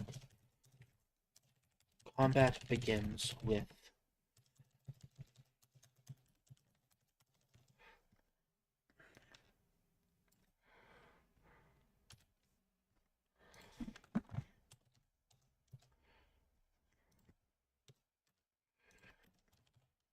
a tile currently attacking it. Combat begins with defensive forces equal to its stationary in that tile. With a breached, and it is breaching back a tile currently attacking it. Combat with defensive force.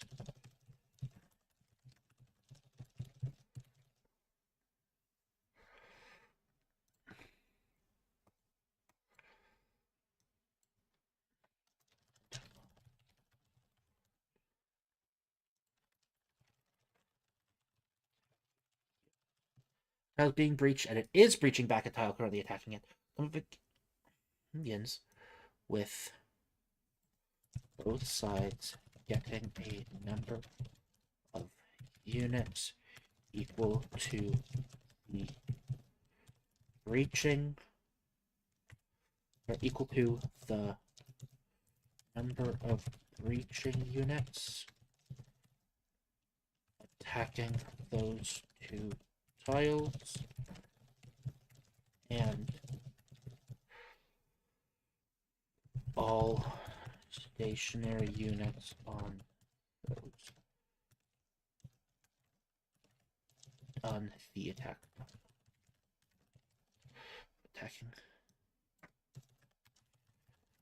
tile, and all stationary units on the attack tile.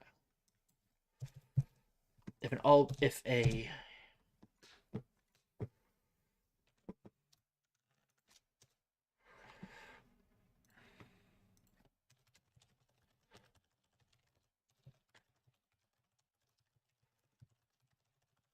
is being breached and is breaching back a tile currently attacking, combat begins with Bilsa on all stationary units on the attack tile. If an unpopulated tile is being moved to by by both players, but begins with both players having an attacking force equal to the number of units they enter that tile with. If two players are trying to invade each other's tiles,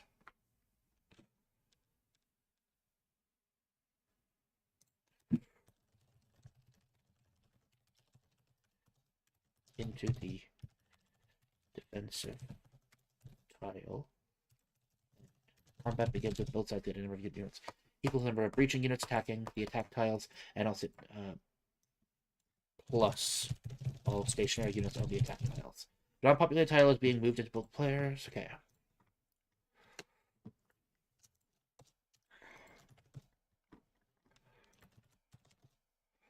One team has units left.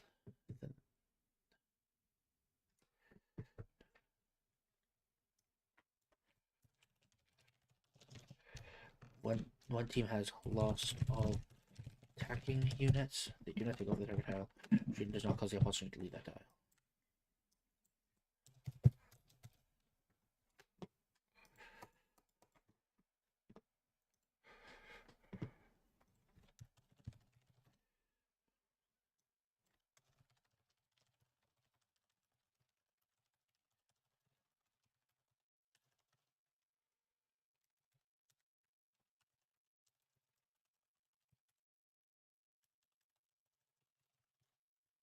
Okay, yeah, it makes sense.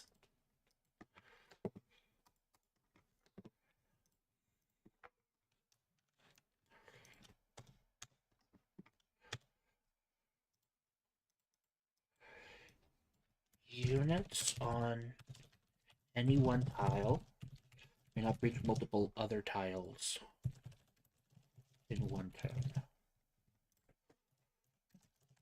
Though one tile may be breached by multiple threats. Yes, that makes sense. If you're walking into a blank space, you only have attacking units, so there's no issue at all, right? Cool, whatever. The units are not stationary. That makes total sense.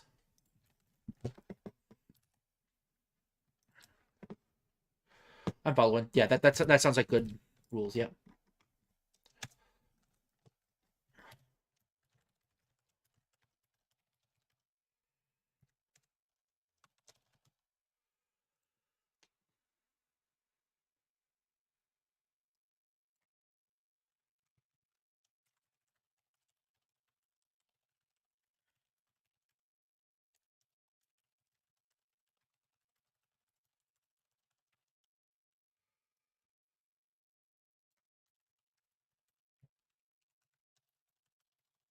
No larger than the number of units in the smaller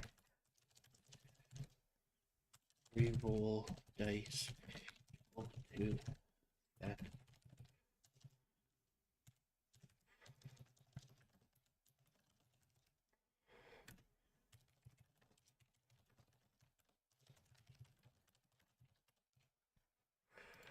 Reroll low dice, or you may reroll. Roll low dice equal to the reroll minus a smaller army size. During these rerolls, the smaller armies rolls are known. So, reroll strategy may be employed.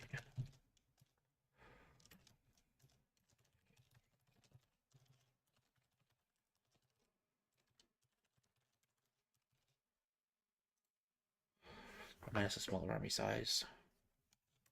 This repeats until either the army controller chooses not to reroll, or the amount of rerolls available is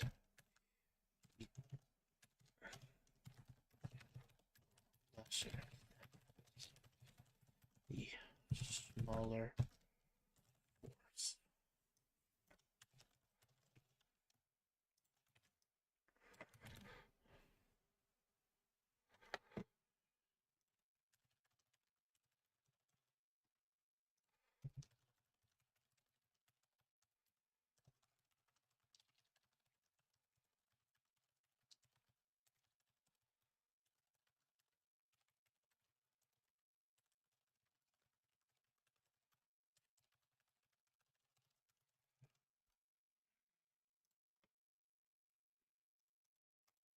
These rolls, smaller armies rolls are known, so rerolls rather cheap may be employed, choosing not to reroll.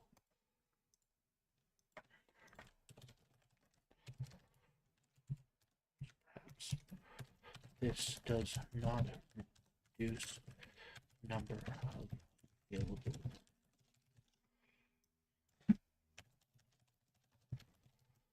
available rerolls for the subtraction clause.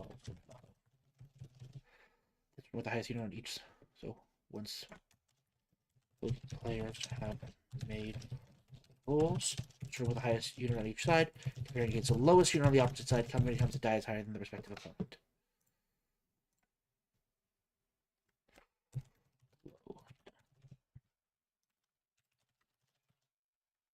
Both sides have reached a point where their dice and the matching opposing dice are equal, or bypassed that point.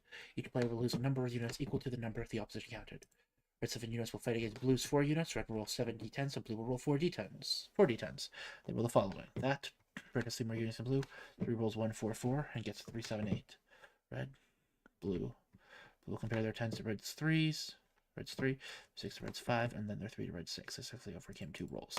Red will compare their 9 to blue's 2, then their 8 to blue's 3, then their other 8 to blue's 6, and their 7 to blue's 3. They successfully overcame 3 rolls. Red takes 2 casualties, and blue takes 3, even with 5 and 1 units respectively. Players will probably decide if they wish to retreat from tile or push. Plus they have conquered the tile.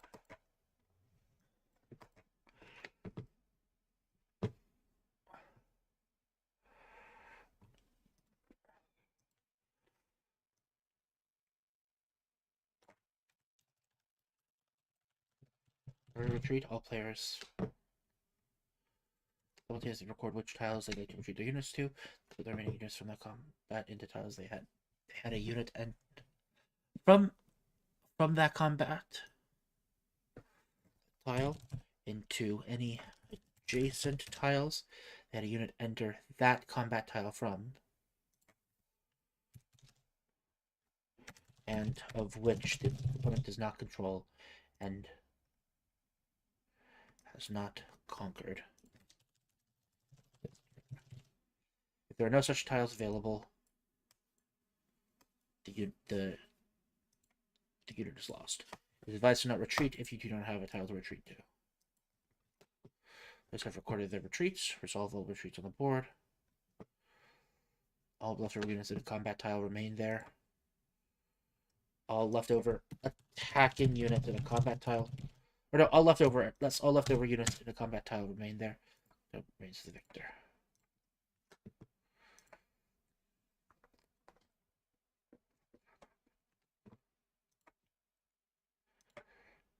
Adjacent tiles. A control, and the opponent has not conquered this turn. With the tiles available, the unit is lost. It is advised to not retreat if you don't have a tile to retreat to. Once players have recorded their retreats, they'll retreat on the board. All leftover units of the combat tile remain there, and that conquered tile belongs to the victor.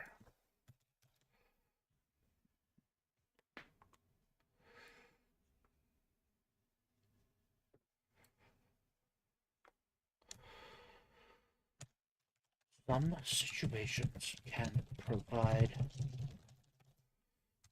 attacking or defending players' advantage. Players count the advantage they have in a combat, and whoever more will retain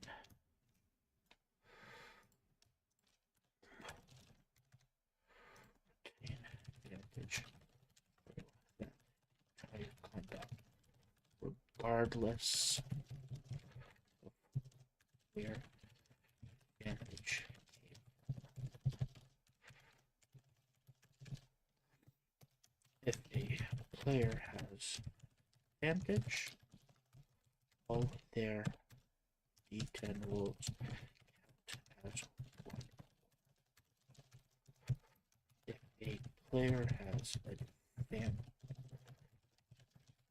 rolls a 10.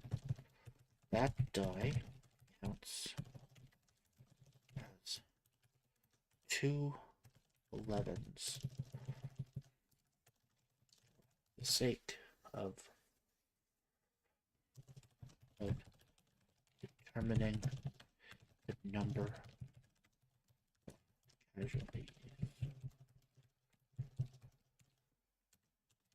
that player claims.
Being a stationary defending player against an attacking force. Having the higher ground in an interaction. Count higher ground for each tile engaged in the combat. Having an empowered unit.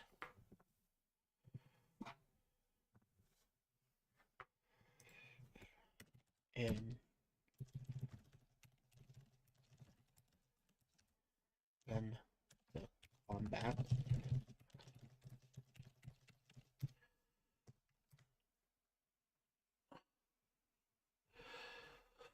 Is there anything else that would be relevant?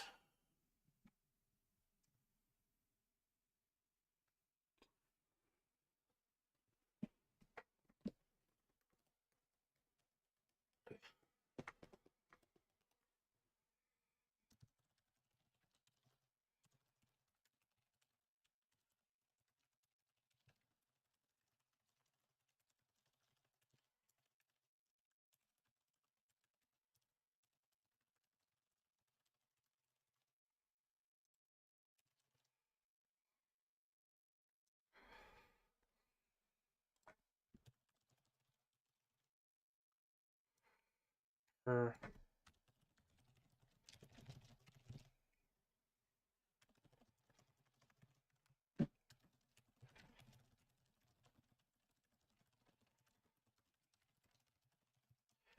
but yeah, count higher ground per combat edge. For example, if red has 2 units attacking a stationary blue unit,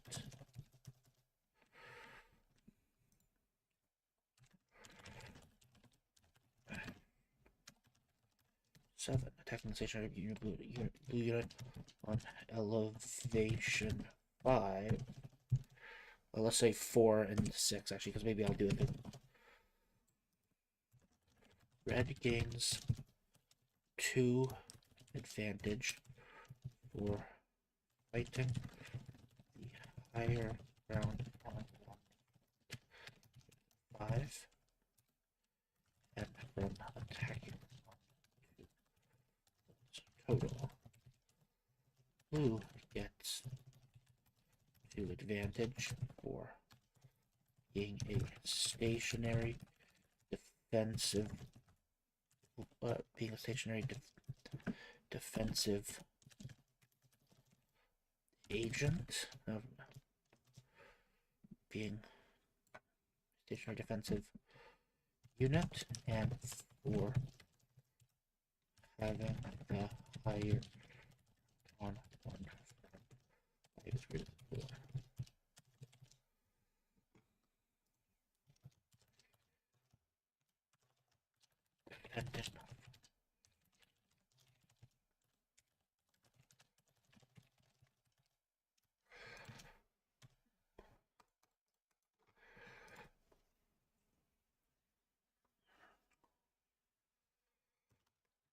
Since each number of advantage, neither player will engage in combat with any with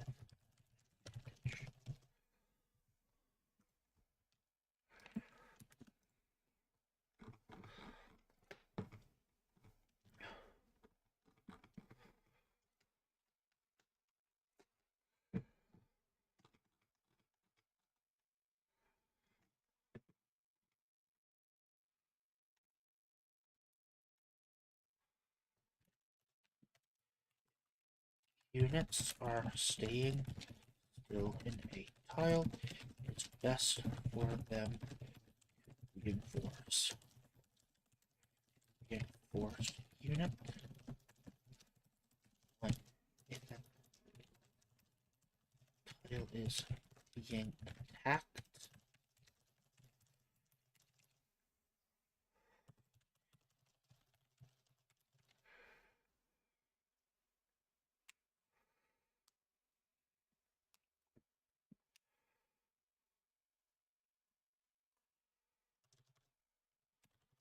The lowest n number of dice where n is the reinforcement amount that turn, each get +1 for the population of only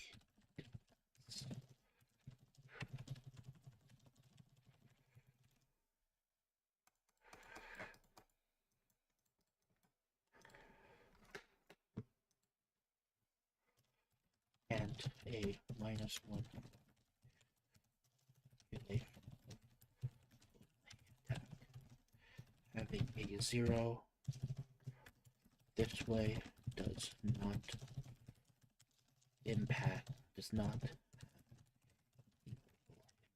besides not defeating any units. Cool.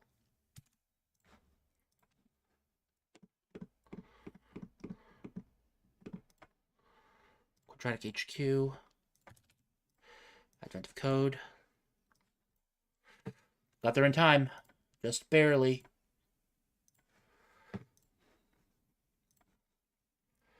One. Stuff on the roof of a top secret Easter Bunny installation with the thing. The huge antenna must be surprising to be confused with still that more likely about Easter Bunny parent cool. Scanning the city find that antennas indicated by a single lowercase letter, uppercase letter, or digit. You create a map. For example, this only applies nefarious antenna as a specific antinodes based on reference and frequency of the antennas. A particular antenna occurs at any point that is perfectly in line with two antennas of the same frequency, but only one of the antennas is twice as far away as the other.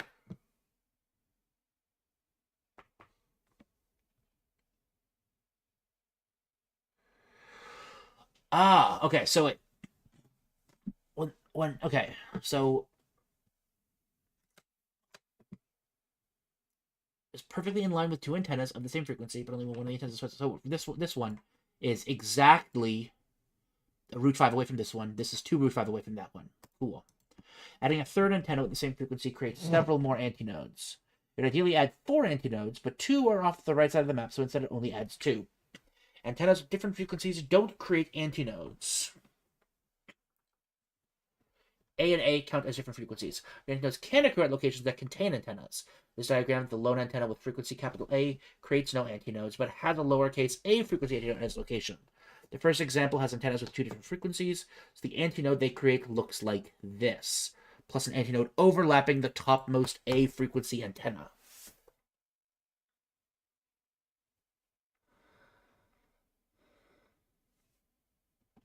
Because the topmost A frequency antenna overlaps with the zero frequency antenna, there are 14 total unique locations that contain an antinode within the bounds of the map. 2, 3, 4, 5, 6, 7, 8, 9, 10, 11, 12, 13. So it is 14, even though it only shows 13 pounds. Okay. So the impact of the signal, how many locations within the bounds of the map contain an antinode? Well, delimit the split the strings in column 1 with 1 character per cell. Column 0, I should have said.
Cool. Okay. Sweet.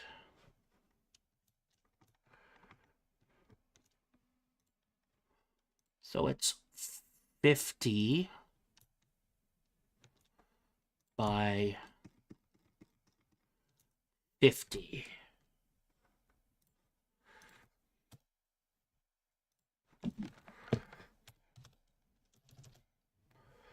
Um,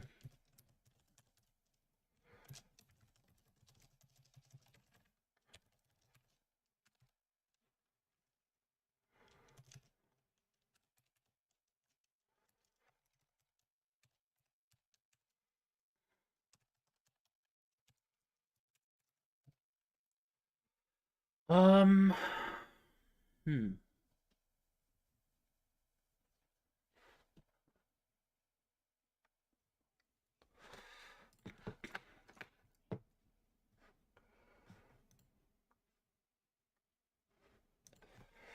For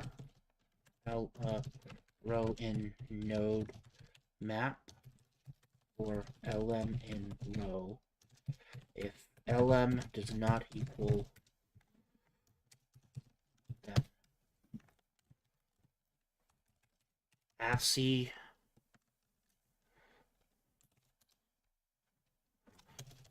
lm.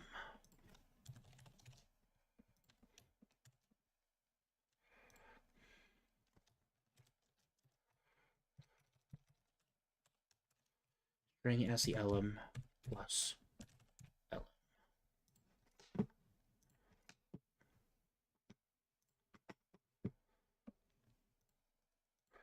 Int object is not iterable. Why is that an int?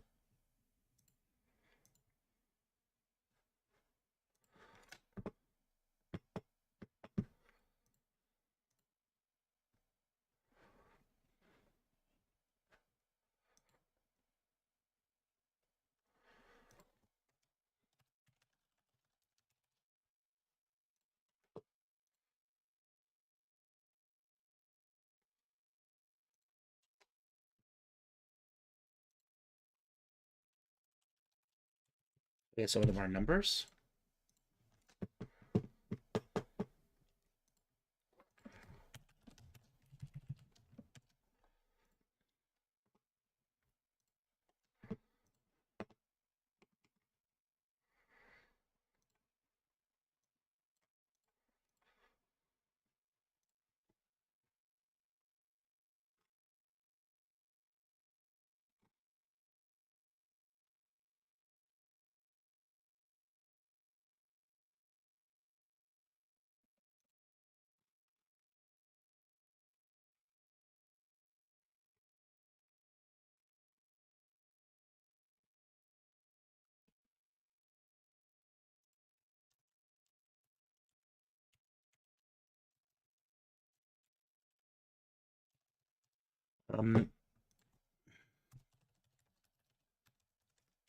Get ASCII value.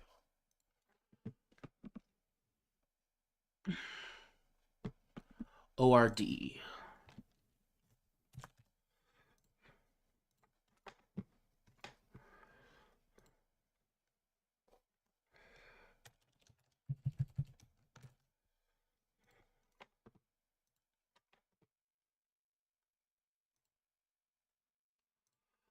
What?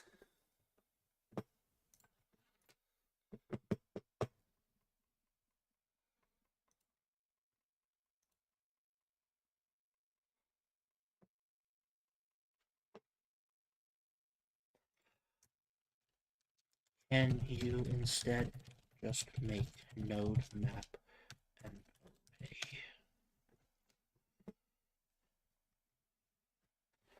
dot values are to list?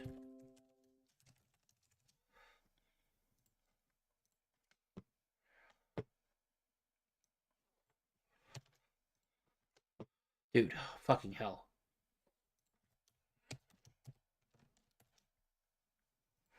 Okay.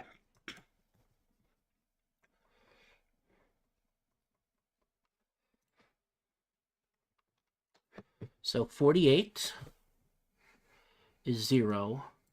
54 is 6 higher. 54, 55, 56, 57. So what's 58? 58 would be capital A, I think?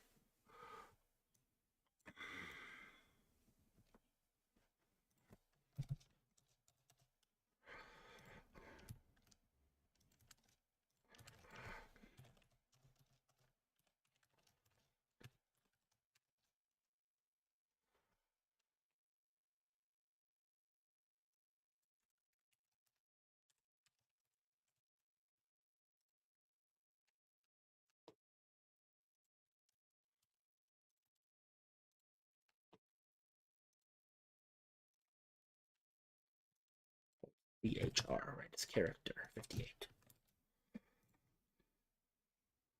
Colon. Semicolon.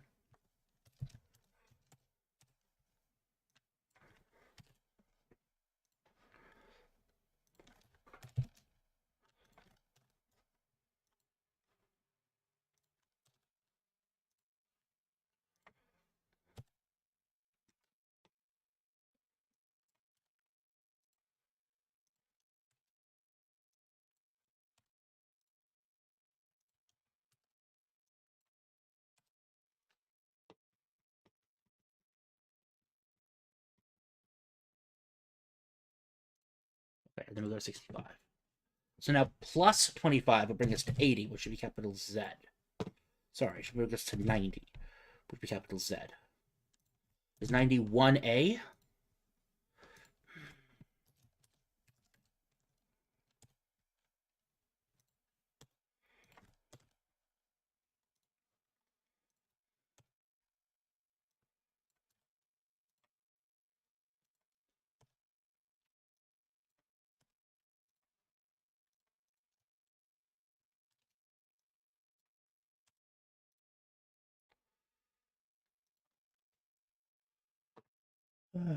ASCII table.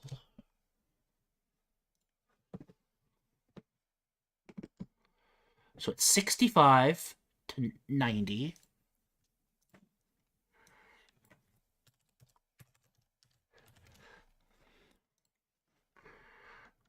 97 to 122. Yep, and 48 to 57. Okay.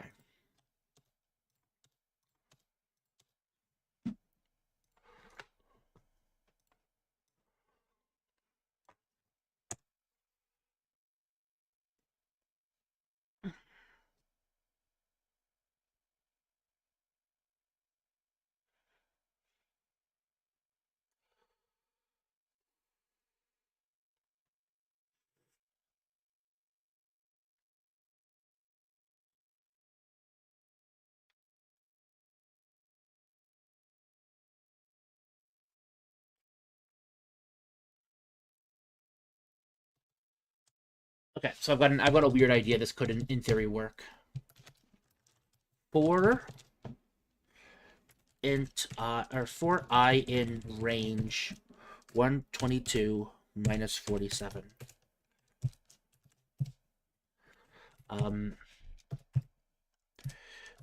Node list is equal to an array.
Why?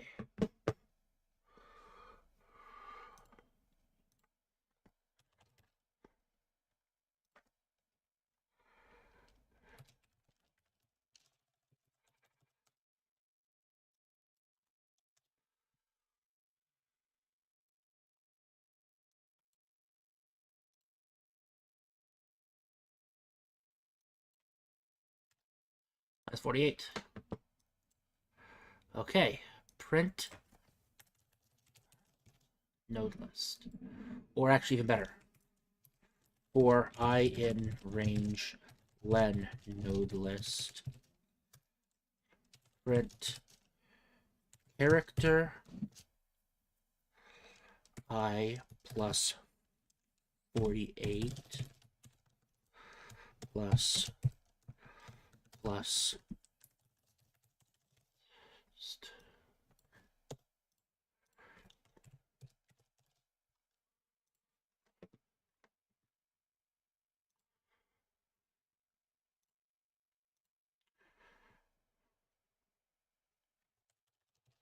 convert a list to a string for the sake of this.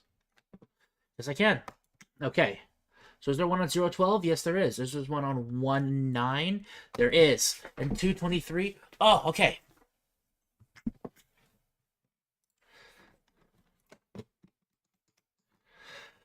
Okay. I've managed to convert this into a series of... That's pretty big. Okay.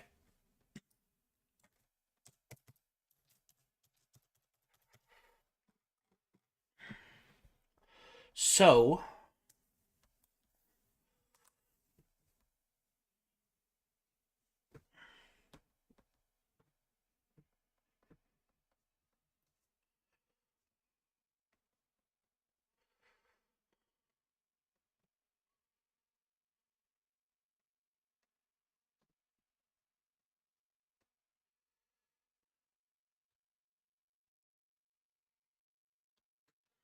Okay.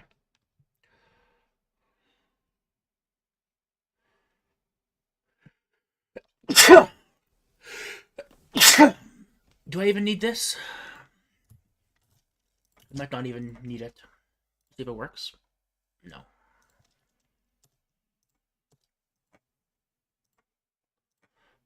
Cool. Oh, Jesus Christ. Okay. Um.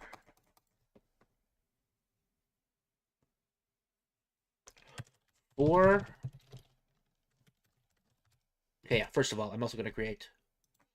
Um. What were they called? Anti-lists. What am I call it?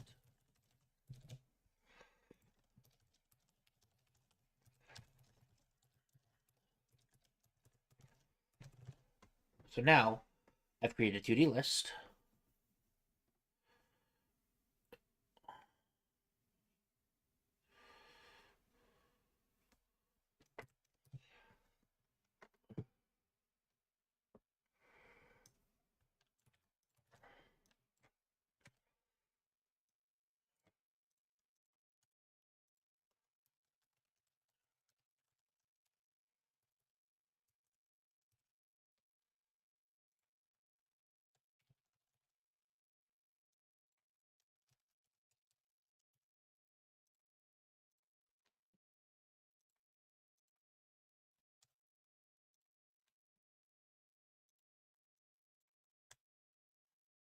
Okay. For I in range len node list, all of this. Okay. So first of all,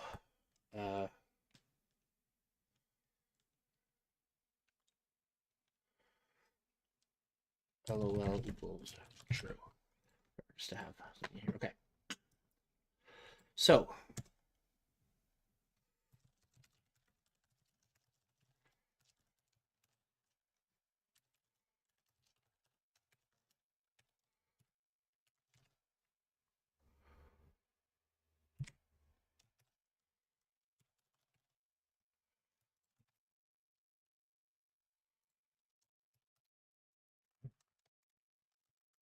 so actually, it probably is a good idea to do for J in range len node list and just do that as well. And then we just say uh, if I equals J, continue. Else, if it's not that, then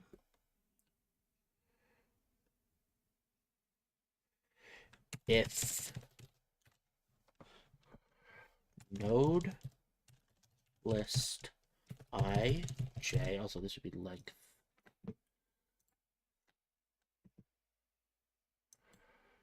Oh shit! Wait, no, I gotta do this iteratively all the way through, and I have to iterate twice. For K in range, then node list I.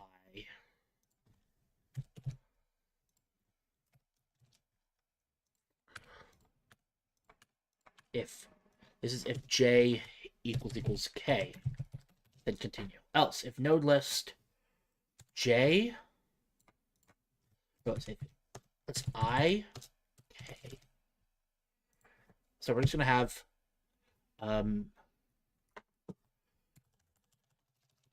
so node A we'll call node list IK or IJ, and node B equals node list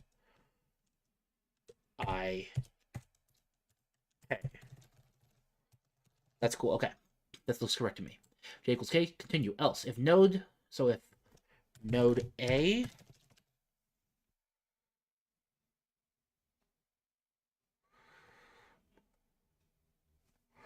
0 minus node B 0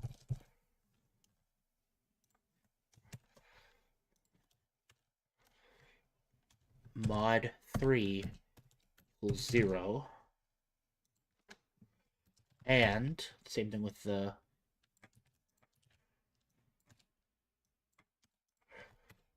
zero.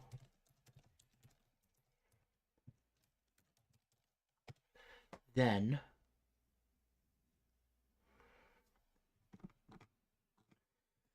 anti-list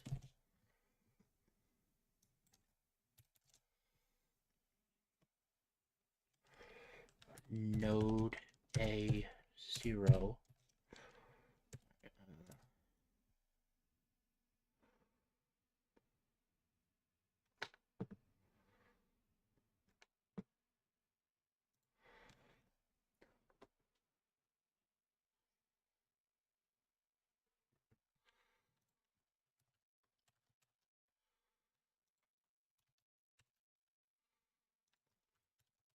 Okay. It's gonna be a little bit tricky. Okay.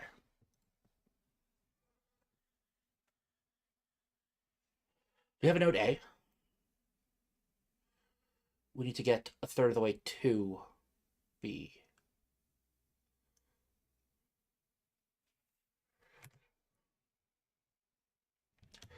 Plus.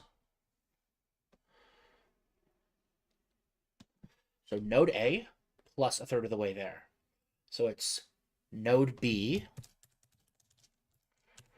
minus node A 0 divided by 3. If it's the other way around, then it'll be node B 0 minus node B, which is going to be negative. So it'll go with it. So node A is going to be closer in this. Yeah, and then we repeat the exact same thing.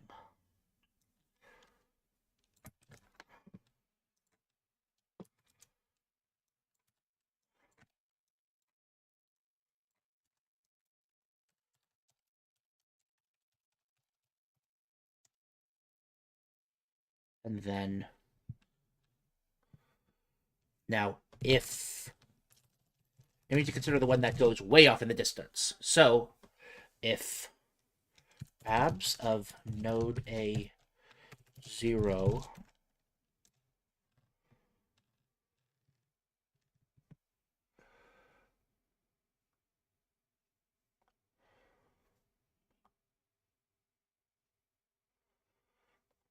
plus node A 0 minus node B 0. So node A plus the difference between the two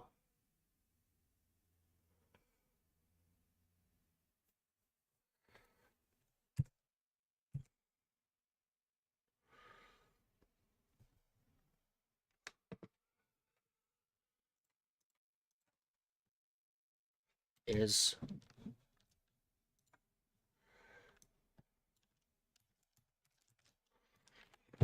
greater than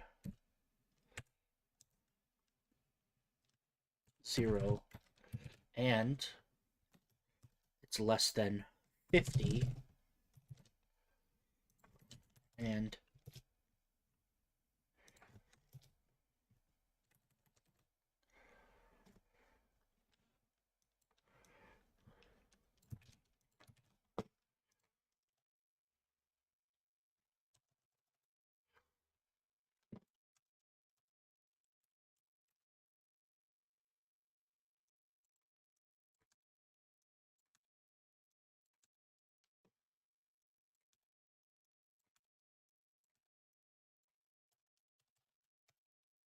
then anti-list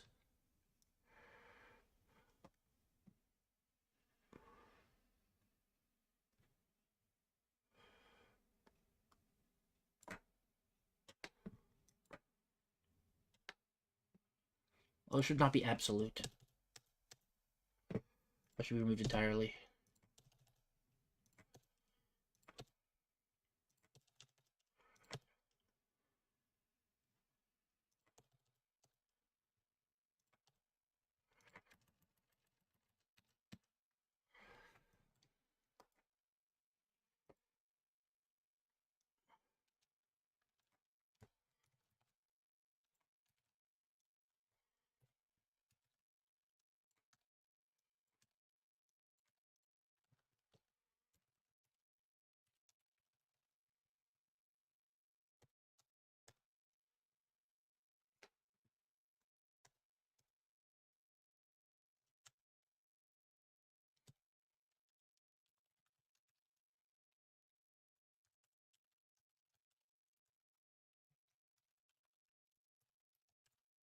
Okay, let's breaks.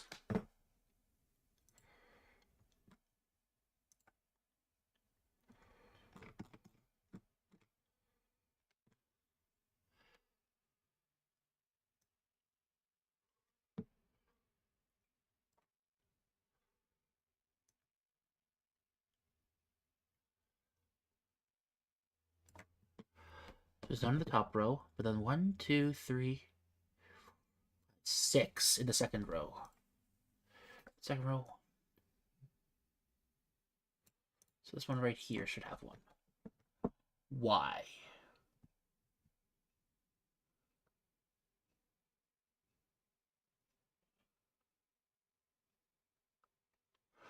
One, two, three over.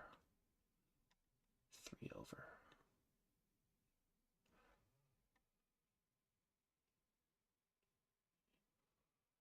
Is it the sixth one in the row? Yeah, sixth in a row.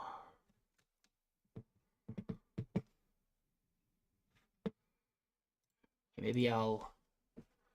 Whoa. Hello?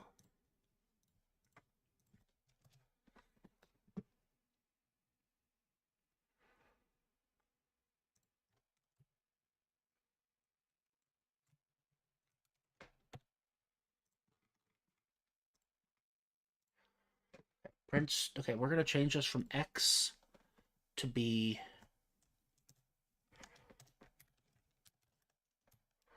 Node A.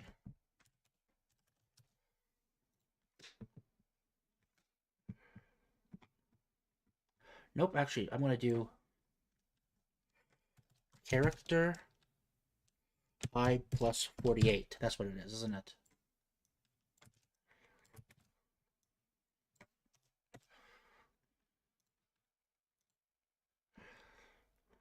So let's remove this, and bam. This says it's L. Where is L?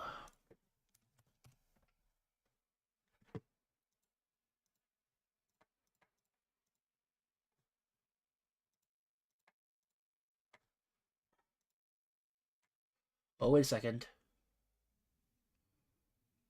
So this L right here.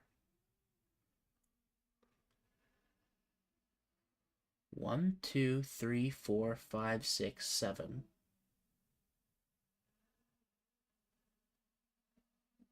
Be the fifth entry.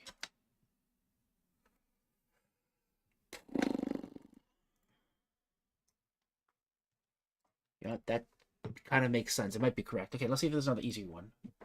J, 1, 2, 3, 4, 5, 6, 7, 8. Where's J?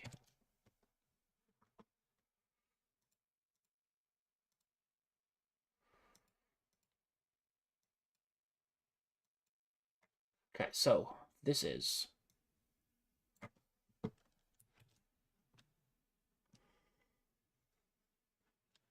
1, 2, 3, 4, 5, 6, 7, 8, 9, 10, 11, 12, 13, 14, 15, 16, 18, 19, 20, 21 tiles.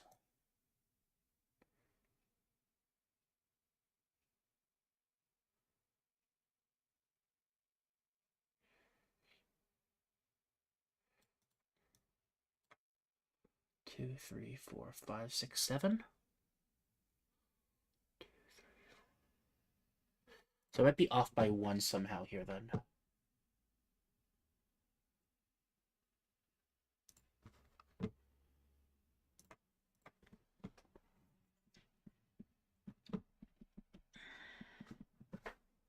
Are there any really convenient examples I can use here? Well, there should be a 0 in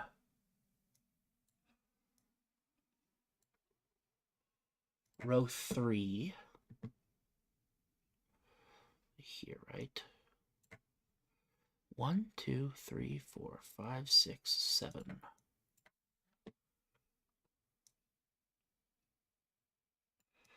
So this title here, which means there's 2 over, which is correct. Okay.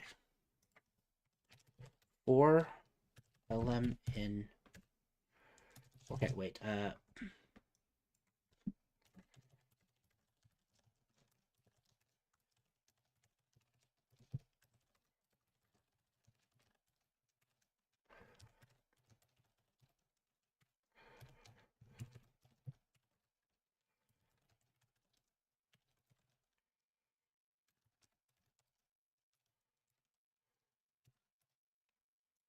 What's the actual question? How many are there?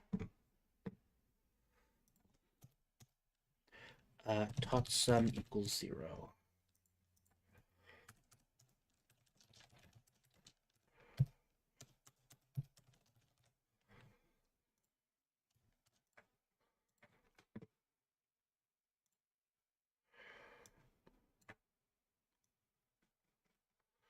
Or 14, it says.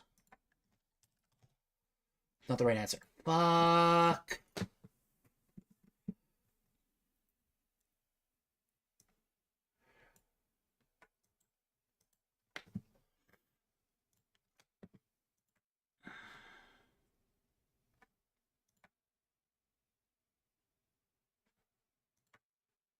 Okay. So if I picture, let's just picture this real quickly. So if node A 0 plus node A 0 minus node B. Okay, let's do the other way. So this is up here. Node A 0 plus node A 0 minus node B 0, which means the difference here. You add that. If it's greater than 0 and it's less than 50, because we have a range of 50 to work with. You do the same thing with the other axis. Cool. So that should be correct, right? Okay, so the other one might be wrong. Node A minus node B is divisible by 3.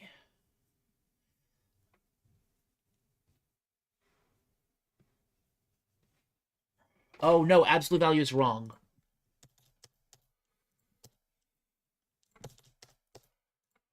That's why it's all wrong. Yeah. Okay.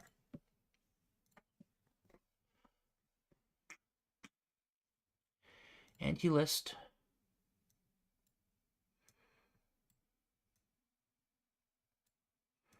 Actually, absolutely literally no difference, because the only time where it would equal, so it would fit all the other values, but it wouldn't make a difference for exactly 0, which is what we care about. Anti-list node A plus. It should be node A minus node B. Yeah, so it's node A. So I've got node A here, I've got node B here. Node A minus node B. This value here, divided by 3. Yeah, so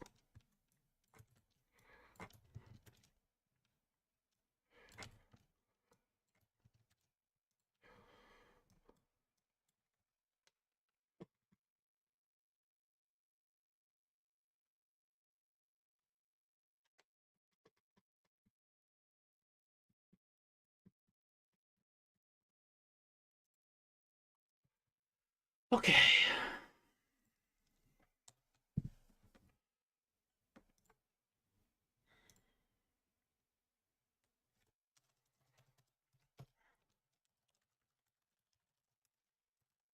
Oh, wait, I can just do.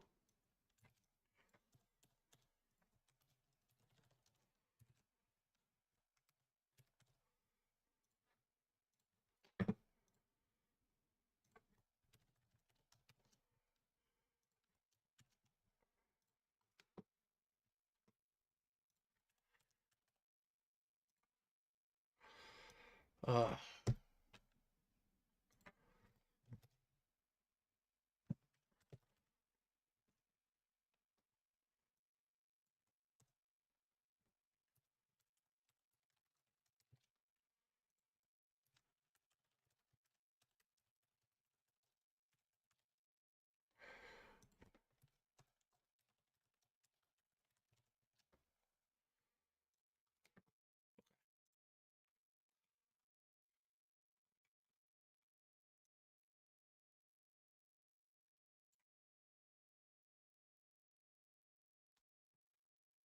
okay.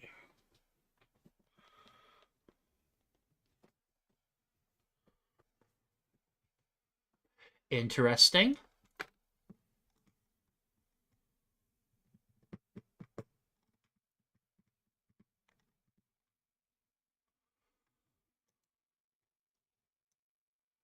I only need Okay, sorry, this should be...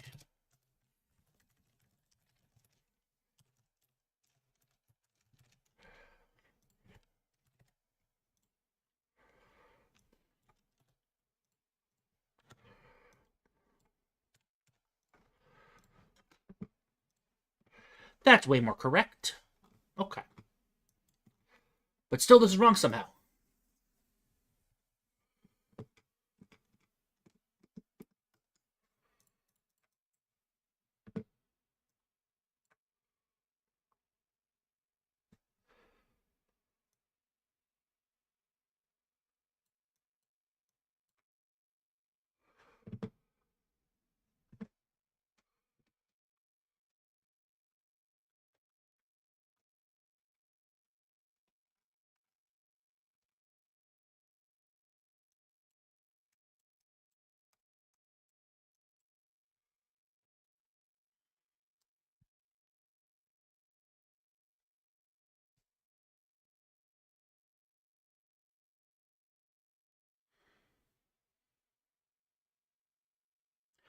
Okay, so...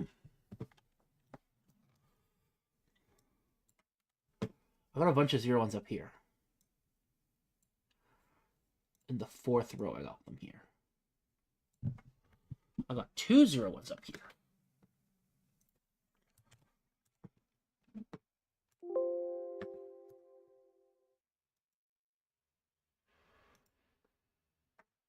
Because I have these two. They should be the same distance away from each other.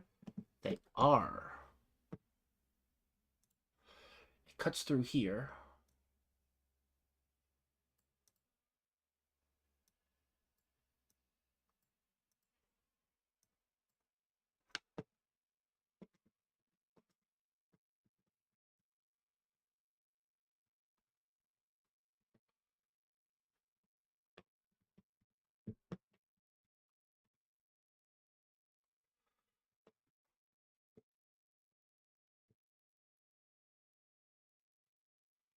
There's a K somewhere down here? There is. And that's an S.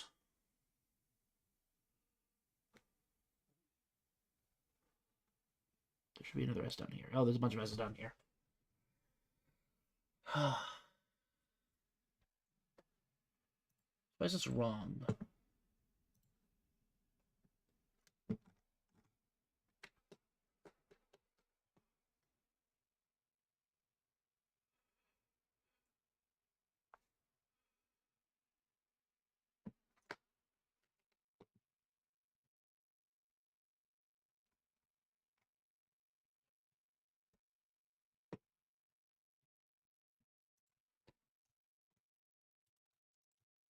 Is it trying to make me do that?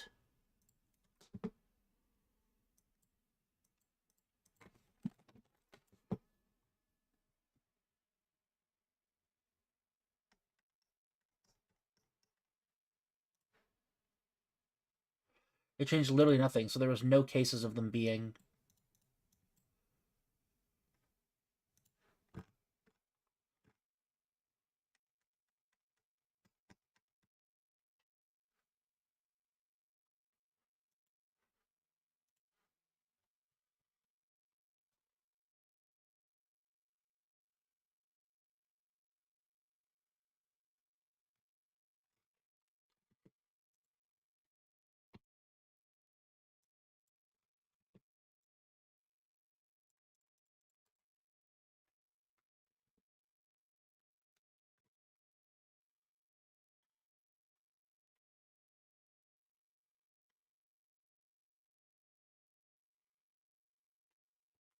I don't understand what's wrong. This should be correct.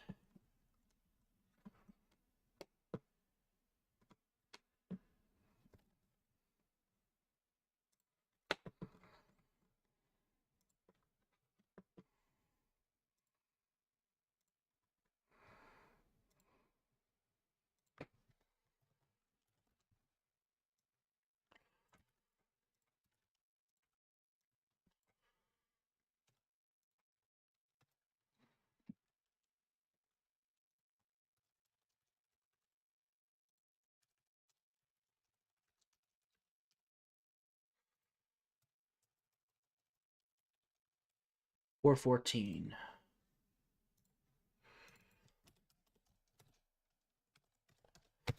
No, that's right. It was adding to the correct values. It's just broken for some reason. Why is this not the right answer?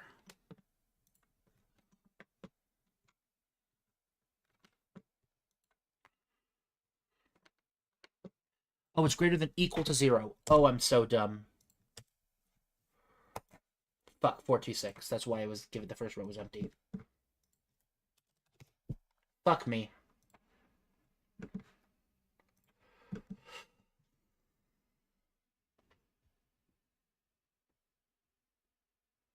Exactly limit at least two antennas of the super equals the distance. That means that some of the new antennas will occur at the positions of each antenna. That's the limit of its frequency.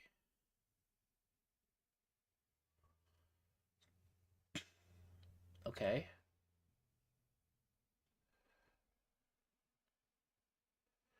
I may consider the new line of character beware. It's not. I figured that out. That's the best part of it. That's one good thing about quadratic HQ. It's pretty good at that.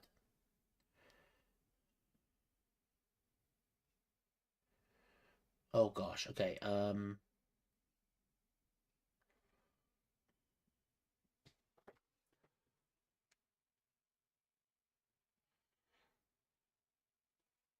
Okay. So this wasn't needed, but I'm going to keep it because it's interesting. Let's make anti-list 2 is equal to this.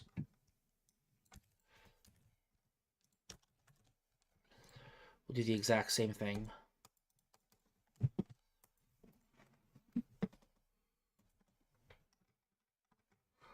So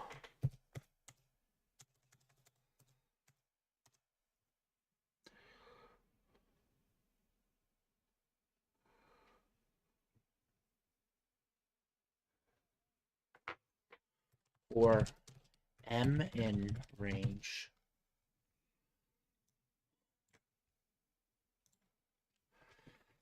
50 or N in range 50 if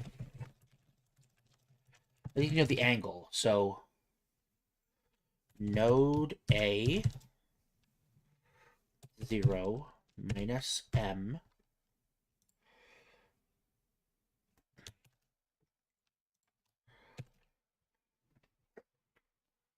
divided by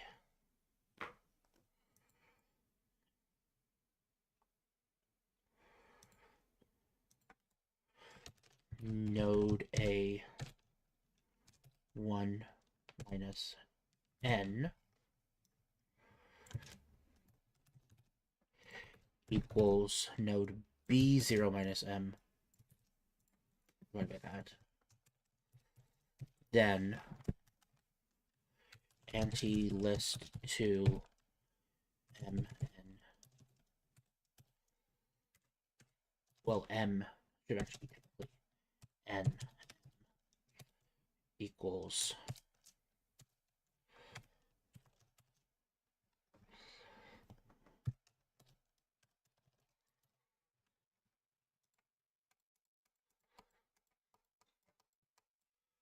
okay. Before this, if do a 0 catch equals 0 and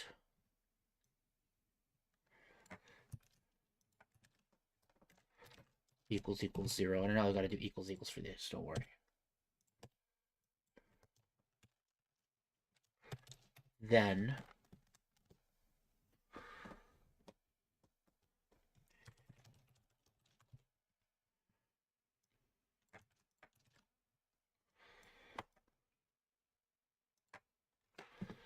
so I could just say if it equals n, that'd be easier, but I'm not gonna do that. Because it's a bit cleaner this way, and then it's gonna be an elif, where it never has to evaluate the divide by 0 clause. And it'll just iterate through all of them here. Why did I break it? For line 13, index out of range. What did I do wrong? Oh, right.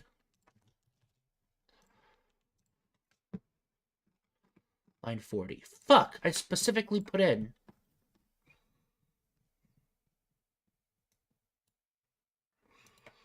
Oh. Else, or LF. This is, I gotta do or.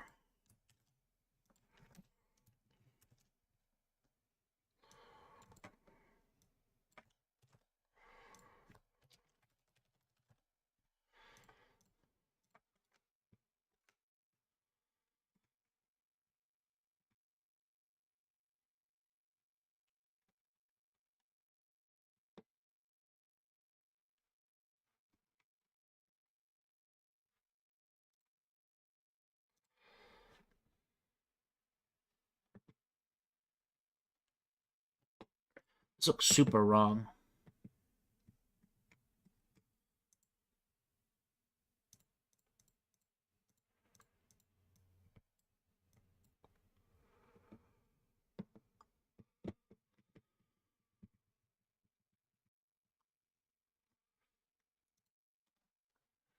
So,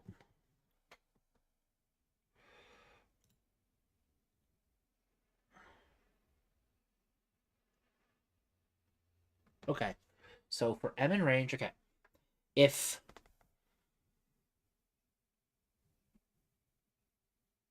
oh, wait a second. Yeah, so 0 is the Y. So this is divided. So you know what? Okay, I'm gonna do Y and X. We're changing this to that.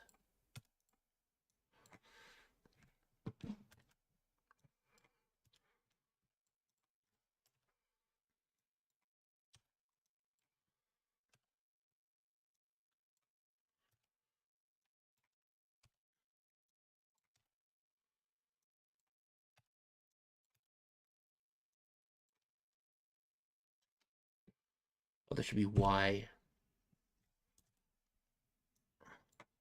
Yes, we care about because it's delta Y over delta X. And this is delta Y.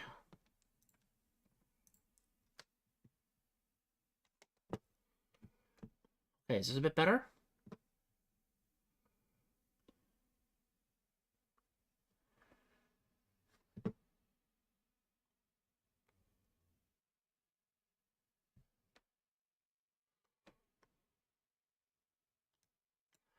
There should be one there as well.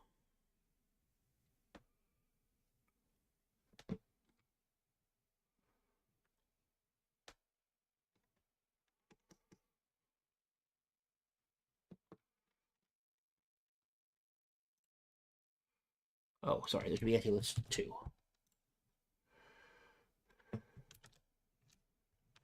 Yeah.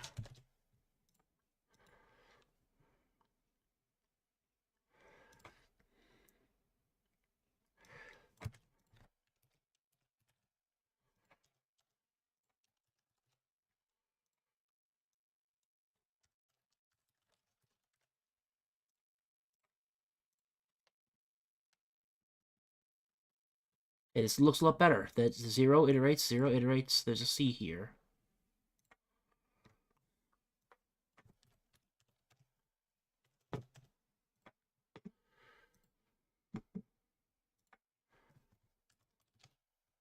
Oh, the right answer. Okay.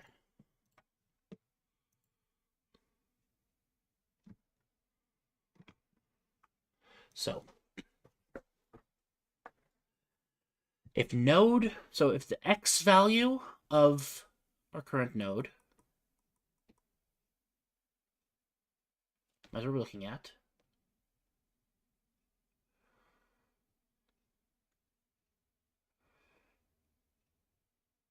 oh, it's delta X over delta Y, isn't it? Isn't that what it is? Rise? No, it's delta Y over delta X. Oh, so yeah, if the difference in X values is 0, then it's a vertical line. Yeah. Are there any horizontal lines in this entire thing?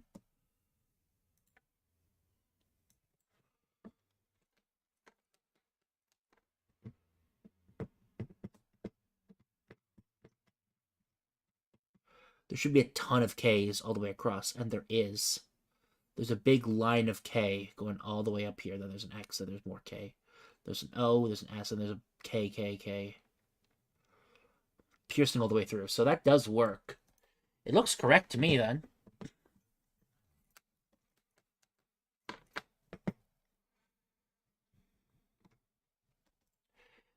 And I've put in my edge cases.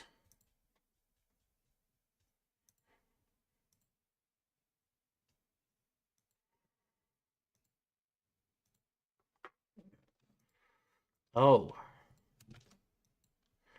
Yeah, okay. So if they're vertical, and they're both vertical, then you can put it in. But if one's vertical and one of them isn't, then you don't put it in. Yeah, including the antenna. Yeah, that makes a difference. Oh, wait a second.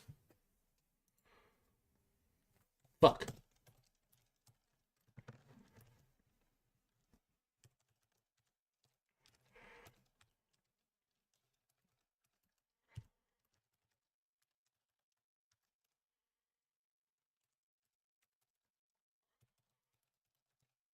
Yeah, because it's 0 for both. Damn, yeah, yep. That's yep, you make a good point.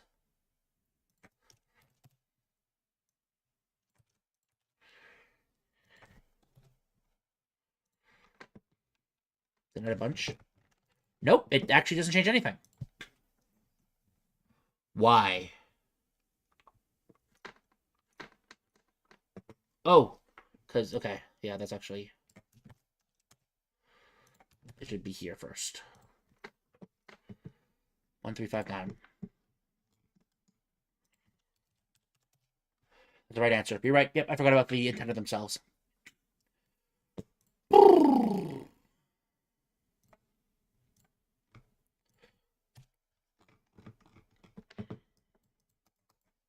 That's a cute one.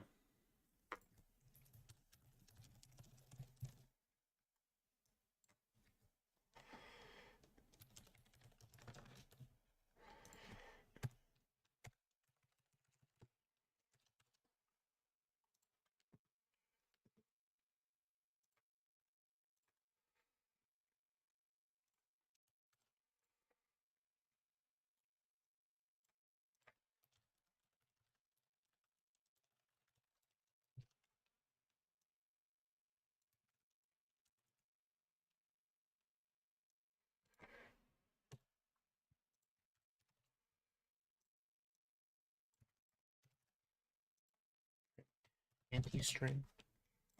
Does it work? There's my part 1 and part 2 answers. Oh, God. So, AOC 24 day 8. So Python in... So it looks like 95%... So the thing is, I didn't use the AI at all, I don't think, today, beyond like an initial get this to fucking work with the inputs. This feels like I'm basically coding in Python with just like an extra step.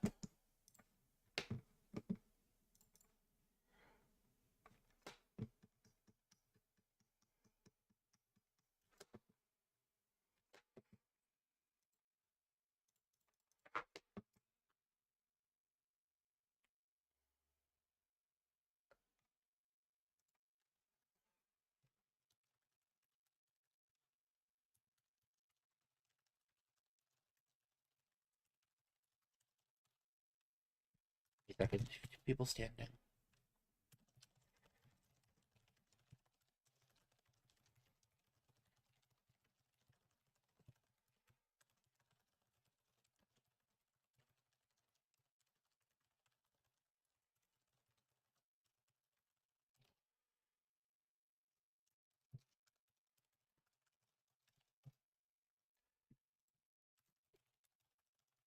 Okay. That was a really interesting problem.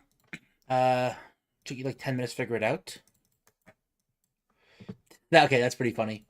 So one of the great things about Quadratic HQ is it's pretty good at being able to format things like very explicitly in like this. So I had printed it out as all of the different characters, and then took that as its own input in this, and then it just basically did it all without any spreadsheeting shit.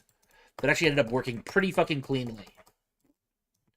Support but your keyboard is on stream if you're sending a PM or something. I was just sending a message in my spreadsheet channel. I know that it's on stream right now.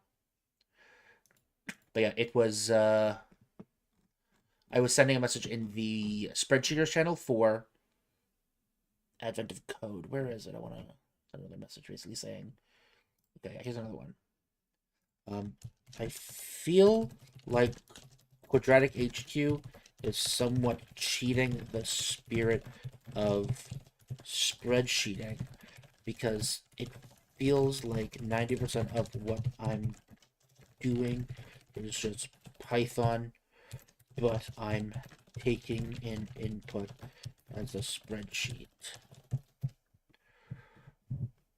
It's a very interesting and powerful tool, but it also seems hilariously OP for the spirit of this challenge, while also being just inferior Python.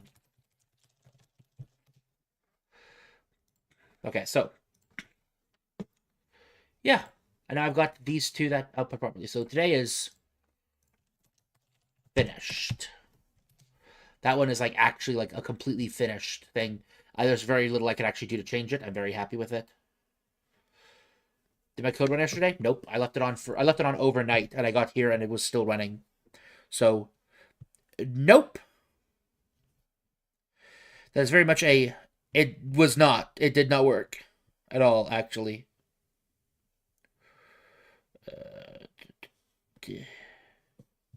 Unfortunate. I wish it. I wish it had, just because it would be way more clear, way more clean to be able to solve it that way. But I've run out some optimizations. I had optimized the code like 15 different ways, but still didn't fix it. That was also not yesterday. It was the day before yesterday on day 6.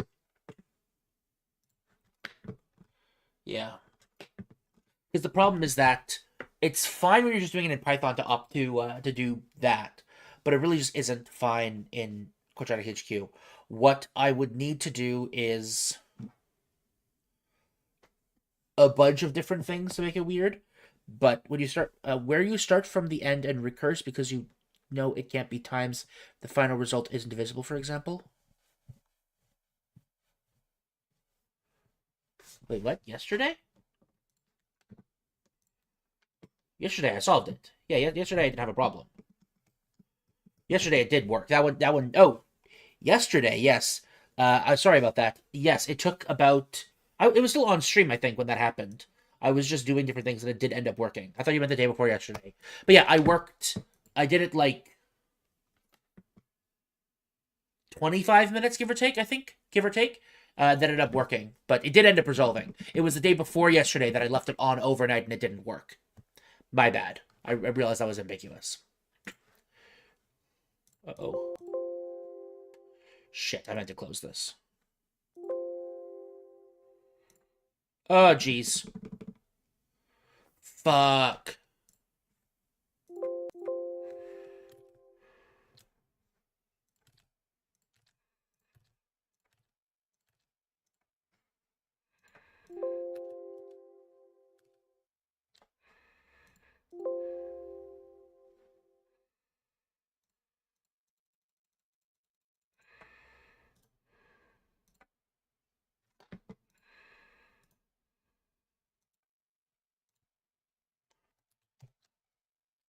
Oops.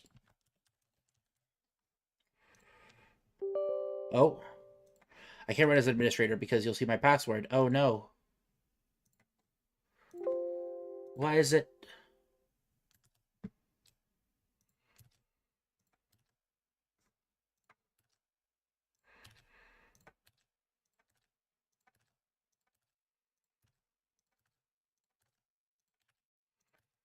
How many are there here?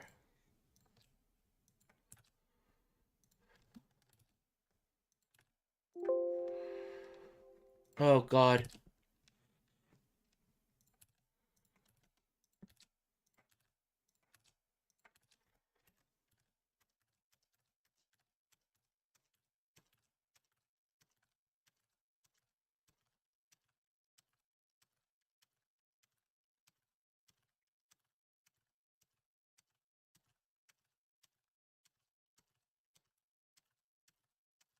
run through just to remind you what we're Ah. dealing with here. Oh my god, it's still... Okay, it's way fewer errors now. I can actually see the end.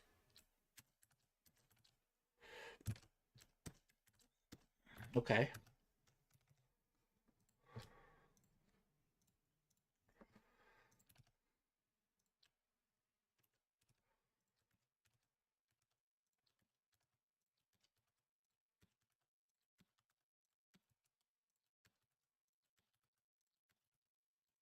Point 4. Oh my gosh, go on.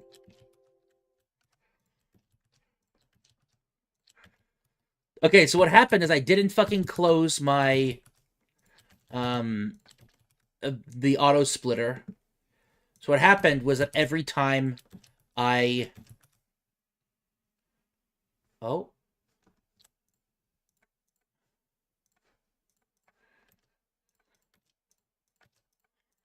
Every time that I hit one of the keys, such as enter, it'd be like, actually, there's something wrong with auto split right now. It can't auto split correctly. I forgot to close it down. That's my mistake. That was just me being dumb. Whew.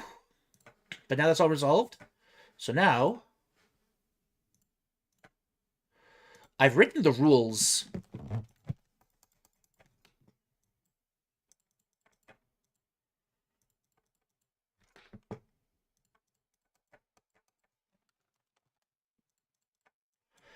Or does what actually work with SME? Yeah, it's been working, dude. I had to. The only reason it worked was because I retooled all of my auto keys so that I'm no longer using my fancy keyboard. I'm just using my numpad now. I have enter as split, plus to skip, minus to undo, division to reset, and times to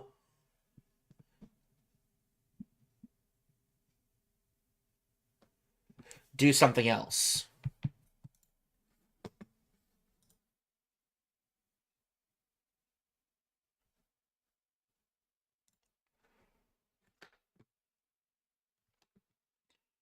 To do nothing. Multiplication doesn't do anything. I do have decimal as pause, which never gonna be relevant, but I was manual splitting for a while, but I haven't been doing it for like the last like 3 streams, 4 streams, 5 streams. Early in December, I started doing auto splitting.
You have a star target? Yeah, 50.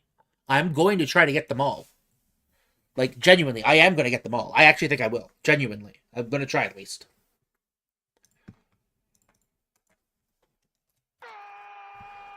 Oh my god.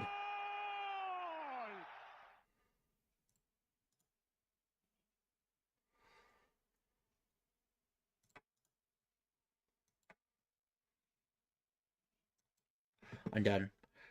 Fuck off. Dude, the fact that enter, like, I get so fucking caught now with it. It's so funny to me. Um,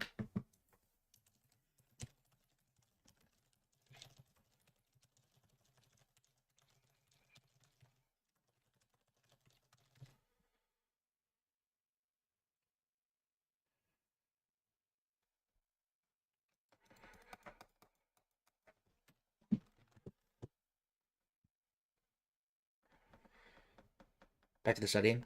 That's good. Night, Matt. Cheers.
Or if.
Remaining units.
That's basically the whole game. I'm gonna hop off now, and I'm probably gonna work on this for a little bit longer. But I got an advent code. I'm happy. I'll see you all next time. Cheers.